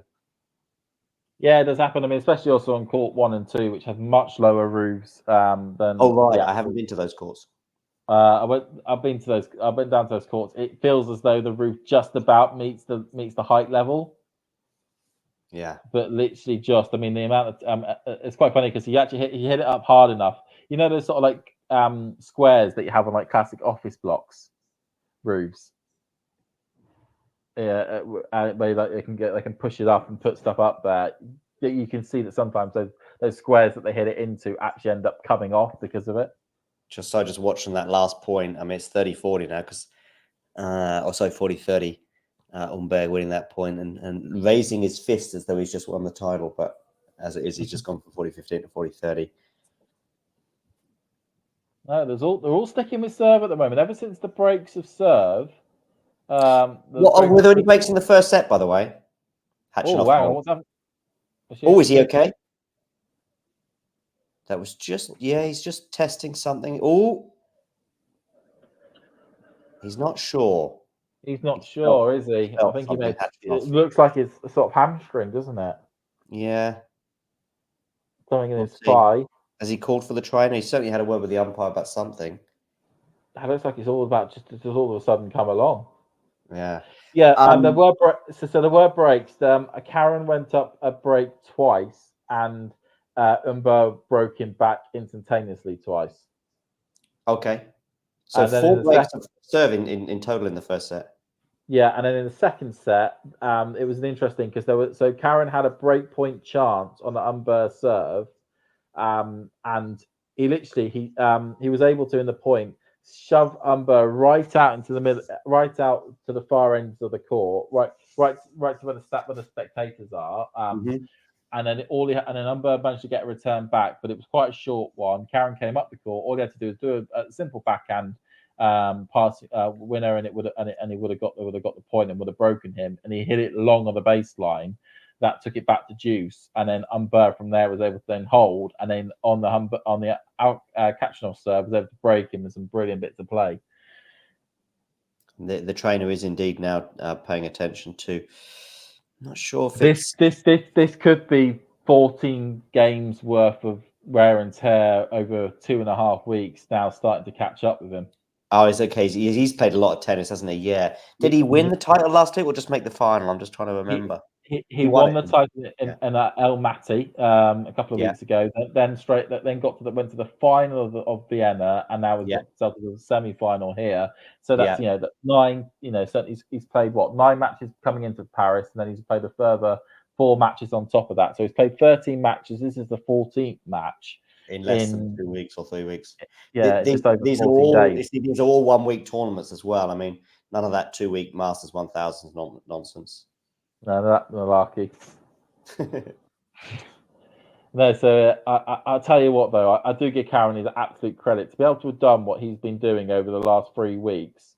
I mean, like he hasn't. It's not as though all the matches he's played has just been cakewalks. I mean, he's been involved in really quite tight, long matches as well, and has got himself to the semis here. I mean, it's I do fear the worst actually about not right now necessarily, but I do fear the worst in terms of tomorrow's final in Paris, bearing in mind the freshness of the 2 players that will be on the court. Yeah, that, in terms of it could be a cakewalk for Zverev. Yeah, exactly. I mean, Zverev first of all has played first today, which obviously is a few hours difference as well. But more importantly, all of these back-to-back matches that Khachanov has had, Humbert as well to some extent, and you mentioned the foot injury he had yesterday, plus Humbert going 3 sets, or whoever emerges today, obviously it'll be 3 sets, and we're seeing Khachanov getting some pretty serious attention right now to that sort of right hamstring area, or maybe sort of right thigh. Yeah. I mean, by the way, this might be nothing serious, and we'll see him take the court, and we won't see anything. But yeah, I mean, Zverev would be a warm favourite anyway. But I think with those factors involved as well, especially as this is the last, certainly the last Masters of final of the year, we want it to go out with a bang if entirely possible. Yeah, and not I mean, yeah, this is the last tournament we'll see a Karen Khachanov. If it is him in the final, we know that Humbert's down to play Metz next week, and I'm sure that barring an injury, he'll be playing that tournament regardless of if he wins Paris or not. Paolini took the first set, by the way, 7-6. Did she? Oh. Yeah. Yeah. Maybe on Jabur's prediction will come true. I know. I just saw that. I thought Qinwen Zheng might push Sabalenka a bit more today than she ended up pushing her. But aside from that, I didn't necessarily think Qinwen would win, but I thought she might push her a bit more. And I just saw it sort of Rebecca. By the way, long way to go in this Rebecca and a Paolini match, but yeah, I just thought that Paolini was the outsider in the group. I still think that Qinwen will probably end up beating her, and then obviously it'll depend on what happens between Zheng and Zheng and Rebecca. I think Paolini's a little bit lucky to get Rebecca first, because she probably does need some matches, having barely played really since Wimbledon. Yeah. I mean, I think she played one match at the US Open and then withdrew from the tournament, if I'm right. So yeah, you want to get Paolini now, basically, before she's up and running. And by the way, with this being the WTA final, she might run out of road, so to speak, and not ever get to the point of being up and running. But the fact that you got her first, that's the time to strike, if you like. And she's obviously taking that first set. And I guess we both feel as though Sabalenka's going to walk her group. Oh, Robert Pires in the stadium there. It was, wasn't it? Ex-Arsenal forward, winger. Yeah, as I said, Arsenal lost today. I didn't know. I'm catching up with some of the Premier League scores because I know, of course, United play tomorrow. Let's have a quick look at some of those. Yeah, we got Chelsea. Well, we've got our new coach, Ruben. I know. Yeah, I know. But I think he's not taking over for a couple more weeks. I mean, I know he was in charge of a sporting game on Friday. Yeah, that must be a bit weird. He got booed. Did he? Yeah. Yeah. I suspect he wanted to wait till the end of the season, didn't he? Yeah, and the club were like, no, we've sacked our manager now for a reason, which is we think we can salvage the season, and we need someone to do that. Yeah. I mean, Man City's injury situation is, yeah. Anyway, they lost to Bournemouth. Wow. I mean, as much there's Lubicic as well. Yeah, like I say, as much as I know how good Rodri is as a midfielder, I was still surprised when he won the Ballon d'Or. Yeah, seems to have caused more controversy than pretty much any Ballon d'Or that I can recall. And yet you'd have thought with the Messi Ronaldo thing at its height, there'd have been a lot of tension there. But maybe every year it was kind of like clear, like, whoever wins the Champions League or World Cup or whatever, you just give it to that player. I mean, Cannavaro won it one year. There is always Khachanov moving okay. There is a thing basically where, although it's an individual honor, your collective will influence it. I.e., if there's a 2 or 3 horse race, which one won a Champions League, a World Cup, or a Euros that particular year? So Rodri obviously won the Euros this year. I'm guessing, I don't know who won Copa America, but maybe it wasn't Brazil. So I think it was Argentina, wasn't it? Again this year. Yeah, right. Although, of course, Vinicius Juniors would have won the Champions League. Anyway, Khachanov is not moving great. Let's see though. No, he's not. The big thing's going to be his next service game to see how well he can push up on that leg. Yeah, I mean, if he gets broken. Yeah, it's a real shame given this is the tournament that he's done well. Is renowned at for his Masters win back in 2018. I mean, if Khachanov gets broken, say, I mean, he's ran up to that. Okay, well, that's sort of okay. It was a terrible shot though from Humbert that even a slightly lame Khachanov was like, I'm getting this and I'm going to win the point. And he has got to 40-30 here. I mean, just one false move, of course, from Humbert and some big serves from Khachanov, and he might be able to get over the line. But whether he'll be in a state tomorrow, I don't know. I mean, it could be something that it could even be a bit of cramp. Who knows? Yeah, and if it is cramp, then he'll be fine tomorrow. Okay, Humbert's happy with that one. Fist bump in the crowd. A Veld serve. 3-3, so we're halfway through this set. Still none the wiser of who's going to join Zverev in the final. Yeah, but I'm going for Humbert right now. I went for Humbert at the beginning of the match, and just because of that latest development, I'm sticking with Humbert. Yeah, I'll go Humbert as well. He's loving this, the fist in the air. Even he won the game like a minute ago, but he's still Still doing so. I've actually got the volume down, but I imagine the crowd are. So, did you see any French players play the other day? I saw Manarino play. Okay. And was the French, were they sort of big style on his side? But they got behind him, like in those big moments when he was able to break back, when in the second set. I mean, the unfortunate thing is it wasn't that much of an exciting match. It was him against Jordan Thompson. Yeah. Okay, and I will say, and I'll say this again, if from a quality control perspective, given the other 7 matches that they could have I heard you say that at the beginning of the stream. That was so funny. Yeah. I don't understand why that match got put on centre. I mean, you're right. I heard you reel off the list, including, I think, was it Draper de Menor was obviously there, and the other matches you mentioned were all pretty stellar encounters. And Arthur Cazot versus Ben Shelton, versus Holger Rune, that would have been much more entertaining. I'm guessing Cazot had already probably played on centre court, and maybe Manarino hadn't. Oh, Khachanov, you lucky boy, getting that net cord at 15 all. I mean, that's huge, isn't it? You go 15-30 compared to 30-15. But the interesting thing I found, because I went down into the basement to watch Jack's match at the same time that the Feast match was taking place, is how many Brits actually make their way to the Paris Masters? Because there were so many Brits in the court-on-court one. Did you go by train or by plane? I flew because it was cheaper. Usually I would want to go by train because it's greener, but it was much cheaper to fly. Yeah. That's the problem. That's the problem, James, and that's the basically the main problem we have across Europe is the cost of trains is ridiculously high, and the cost of flying is, I don't want to say ridiculously, but it is often very cheap. Khachanov dumping that backhand in the net. I mean, it doesn't necessarily have to be like cheaper than the plane, but if it's the same price as the plane, I would have happily have gone by Eurostar. Right, because it's nice to go by train. Yeah, it's a much more pleasant experience. I've been with the Eurostar once. I went to Brussels on the Eurostar, and it was such a nice way to get there. Yeah, I've been on the Eurostar a few times. I worked in Brussels for 6 months, and at least once I jumped on the train on a Friday at like 5 o'clock, and I was in a pub in London by 7. It was nice. Oh, break point. Yeah, he's gone wide there. Break point is Humbert gonna. I mean, when your opponent's down, that's when you got to hit the killer punch. The knockout punch. It's not usually a killer punch. The knockout punch. I know what you mean. It's fine. 30-40. It did feel like it might come, but let's see. Maybe Khachanov can pull the cat out of the bag here. We've had no. It feels like unless he hits a big serve, he's in trouble. Yeah. Good forehand by Humbert. Forehand by Khachanov. Down the tee. All goes for the drop shot. It failed at the line, and Humbert is now breaking the lead.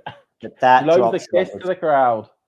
I mean, I think the drop shot might have come because of the physical issues. You know, I don't think it was necessarily the right shot. It certainly wasn't executed well at all. It was like, I'm checking out of this rally type shot. Yeah. I mean, I think he obviously wanted to win the point somehow, but yeah. So I do think that of course it now depends on Humbert and his nerve, and if Khachanov can still at least get some returns in, that might come into play. But don't forget as well that there was a Khachanov got lucky with a net cord in that game as well. So yeah, he was living on dangerous ice, or whatever the expression is, thin ice, and Ugo Humbert punished him. He has punished him, and now he's just 2 games away from his first ever Masters 1000 final at home in Paris. Yeah. Rebecca had a break point I saw on the Paolini serve, but she didn't take it, so they remain on serve in the early stages of the second set over in Riyadh.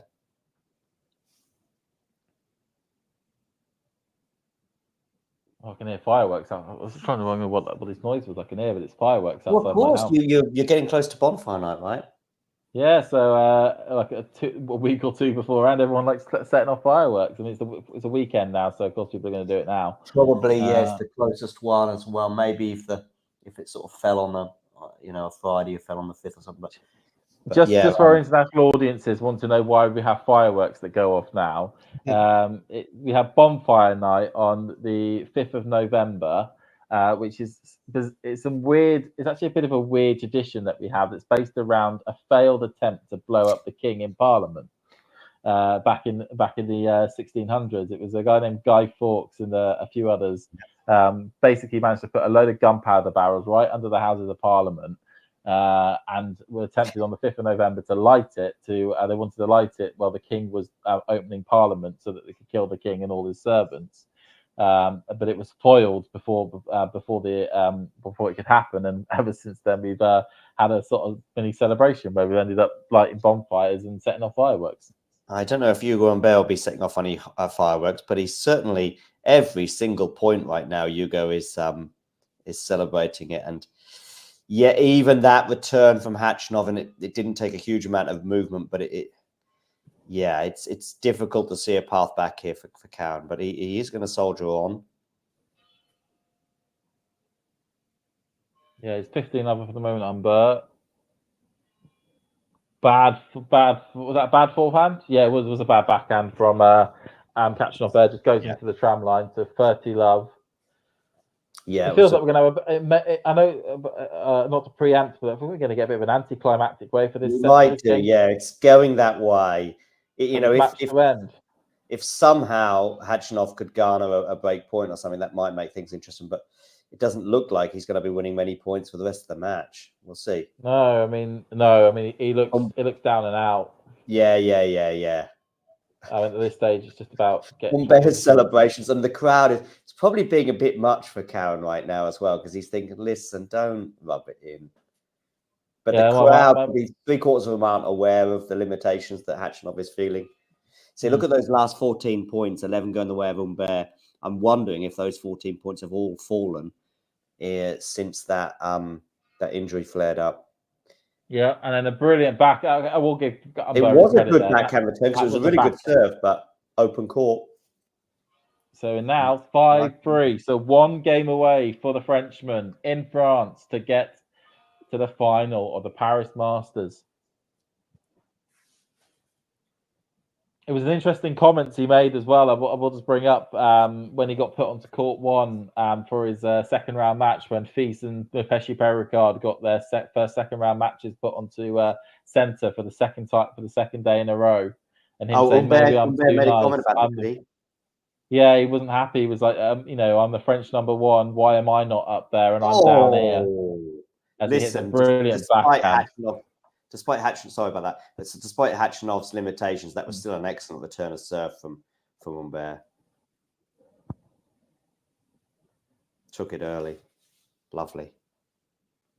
Yeah, I mean, maybe I can understand that, but fortunately, he's managed to go far in the tournament, and he's had plenty of. He's got into a round, which means that they cannot not put him on centre. Yeah. Good forehand. He is loving life at the moment. Yeah. I guess maybe I mean, listen, he might get a bit of criticism outside of France for this, but I think I'm just going to say that maybe it's also good to keep yourself in the moment, because he can get very distracted by an injured opponent.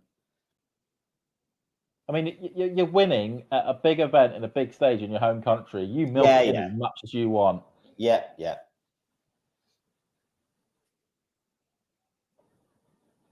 Like, I'm sure, if me and you, John, were doing this at Queen's or at Wimbledon, we'd be milking it as much as we could.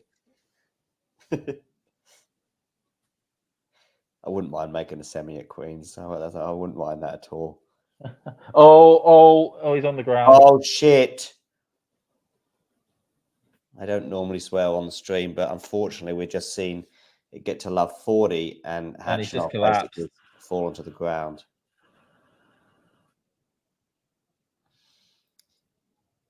He won't want to retire as well. He'll want to play. No, he won't love 40, I don't think. But I wonder if he thought about it at 3-4. When he got broken at 3-4, I wonder if he thought about retiring in terms of where he's at.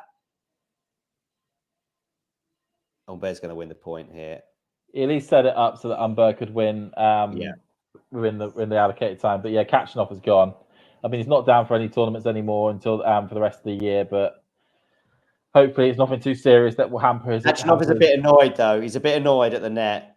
I'm not. I don't think I'm misinterpreting that. He's a bit. Yeah, annoyed. like, maybe you don't need to celebrate that much, but you got to remember it's a Frenchman in France. He's going to celebrate.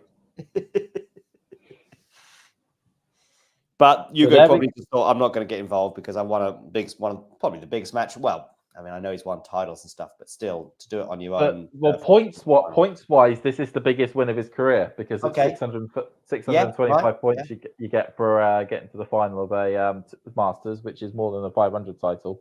Yeah. So this is the biggest win of his career by points. May not necessarily be the biggest. If Hugo does a press conference, if Karen does a press conference, and he might not, but if he does, I think he might say something about the celebratory nature of every point from Hugo. I'm okay with it because, as you say, in his home country and the excitement of it all. And I think it's also a way of just like, we've seen players, okay, not obviously as bad as Khachanov was. We probably still didn't quite realize just how bad it was until he fell at love 30 in that last game. But we've seen players that are injured and somehow the injury sort of wears off, especially if it is cramp or something like that. I don't know exactly what it is. It can come and go. And then you can lose the match, especially as, you know, in that situation as delicate as it was at 3-4. But Hugo Humbert, you know, no one's going to begrudge him a position in the final, and he's going to write a message. It's going to be in French that I'm almost certainly not going to understand. No, I'm not even going to try and. Maison is home, or so to be at home. I'm guessing that's something like obviously. No, well, second, Mason Merci. My second home, maybe. Yeah, my second home. Thank you. Yeah, so I think he's from. He's not. Metz. He's from Metz, yeah, because he won a title in his hometown. Yeah. Yeah, he's from Metz, but Metz is not too far from Paris as well, so it's okay. Just so look at some of the stats here. Khachanov 37 unforced errors compared to the 41 of Humbert. Normally Khachanov is a bit more solid than that, albeit it was over 3 sets. Humbert, unsurprisingly, I think whoever won the match was probably more likely to come up with a few more winners than Karen. But it was a fairly, you know, those stats obviously represented a fairly close match. But Humbert is into his first Masters 1000 final, and from his perspective, what better place to do it than in the French capital? Khachanov, fingers crossed, is not too badly injured and can prepare himself for the Australian swing, which is probably about 8 weeks away. They tend to get to Australia sort of end of December, so he can. Yeah, I suspect he'll do what he did last year and he'll go play Hong Kong, won't he? In the first okay, week. yeah, right, yeah. But yeah, that's now the main thing for him. It's for him to take a couple of weeks off, rest up, and then start getting ready for Australia. It does just go to show that how difficult it is physically. These. At the end of a season anyway, albeit that Khachanov has obviously had an injury-interrupted season, so maybe he went into this spell of the year a little fresher than some of the others. But to play back-to-back tournaments and to be getting to finals, and obviously today a semi-final, I think, you know, we saw it with Jack as well to a large extent in his loss to De Minaur, and it's such a hard thing to try and do is to go back-to-back in certainly the big. You know, it's not as though it's a couple of 250s he's gone back-to-back in where you can get a few easy couple of rounds you can get done in an hour. It's you know, he's gone back-to-back at a 250, a 500, then and then, you know, semi-final with 1,000. I mean, geez, I mean, your legs must be absolutely burning or about to fall off by that stage. I mean, that's a huge amount of high-intensity tennis that you're going to be playing over a short period of time. Gil Gross has highlighted the handshake, and maybe he disagrees with our take in terms of Gil maybe disagreeing with it, and that no surprise. I just think that I don't know. I think it's partly for me at least. It's also partly the focus. I guess as well. Like, you know, if you're Karen, you're so disappointed that that's the way you're going to win the match, and you're in such a bad mood because of that. And then anything your opponent does is it's just going to irate you. Even if it was just like a quick little like that, if he did that, he probably would have found that irating than just a little his usual sort of like saluting celebration. Would you have been annoyed as a fan if Khachanov had retired at 3 when he got broken at 3-4? So I think it's 3-all. Khachanov serves, Khachanov gets broken, it goes to 4-3, and maybe Khachanov is thinking, I could do myself more damage by continuing. If I was French, no. as a non-French person, if I was in that stands, I would be a little bit annoyed. Yeah. Okay. Because you've got because if he's effectively thinking, listen, I know it's only 2 games, but you know he may have done it. Listen, if it's cramp, you're probably not going to do yourself much more damage. But if it's something else, even if it's a muscle twinge or a little bit more a pull, then you might suddenly make an injury go from 2 weeks to 6 weeks, for example. Yeah, I mean, I don't think you'd be annoyed. I mean, unless it's, I mean, the most annoying type of retirement is when a player does it when they're match point down. Yeah. That I think of a time, what was it? It was Strenska did that against Raducanu one time a couple of years ago, and that was annoying. That was then me being annoyed at the player for doing that. I think in a situation where if there was, I think you're more annoyed for the occasion if the retirement took place then than necessarily being annoyed at the player that retired. Because you want the occasion to be fulfilled, you don't necessarily want the player to, get injured. Yeah, I wouldn't have a problem with it personally. I just think that yes, it is a bit frustrating. And there'll be listen. We know that players do it, and they do it when the opponent is serving for the match, or even worse, as you say, on match point. But I think in the case of Karen there, I think it was good of him to see out the match, and maybe that's why he's also a little bit annoyed at Hugo at the net. But listen, James, wonderful. Thank you for seeing this through from start to finish. Obviously, you and Tom were there at the beginning. You filled in certainly on your own in terms of the middle part of the match, and I got some of the glory at the end. But the glory definitely. Go on. You were the new balls to see off the end of the match from the weary old ones that I think me and Tom became. Indeed, but all the glory obviously going today to Hugo Humbert and obviously Alexander Zverev, who won the first semi-final. They will be in action tomorrow on the channel. By the way, I know we're going to be covering, I think, one or even both of the WTA finals matches that are taking place tomorrow. I'm not sure about Paris Bercy. There's so many matches overlapping. In fact, today, as you may well have been aware, James, that you were starting a stream and then half an hour later, there was another one. We've got Paolini Rybakina live right now, for example, with Damien Vanch and Andre seeing that one through. So that may well go 3 sets. I just want to see what the score is actually in that one. What is the score right now? Well, they are 3-3 in the second set. Paolini having won the first, but it is love 30 right now on the Rybakina serve. So nervous moments for Elena at the moment. But yeah, big thanks for you, James, and we'll be catching up again soon. Cool. Speak to you soon, John. Speak to everyone else later on. And to everybody else, you know the drill. If you enjoyed this video, make sure you hit that like button. Don't forget to subscribe and click that notification bell so you don't miss out on all things tennis.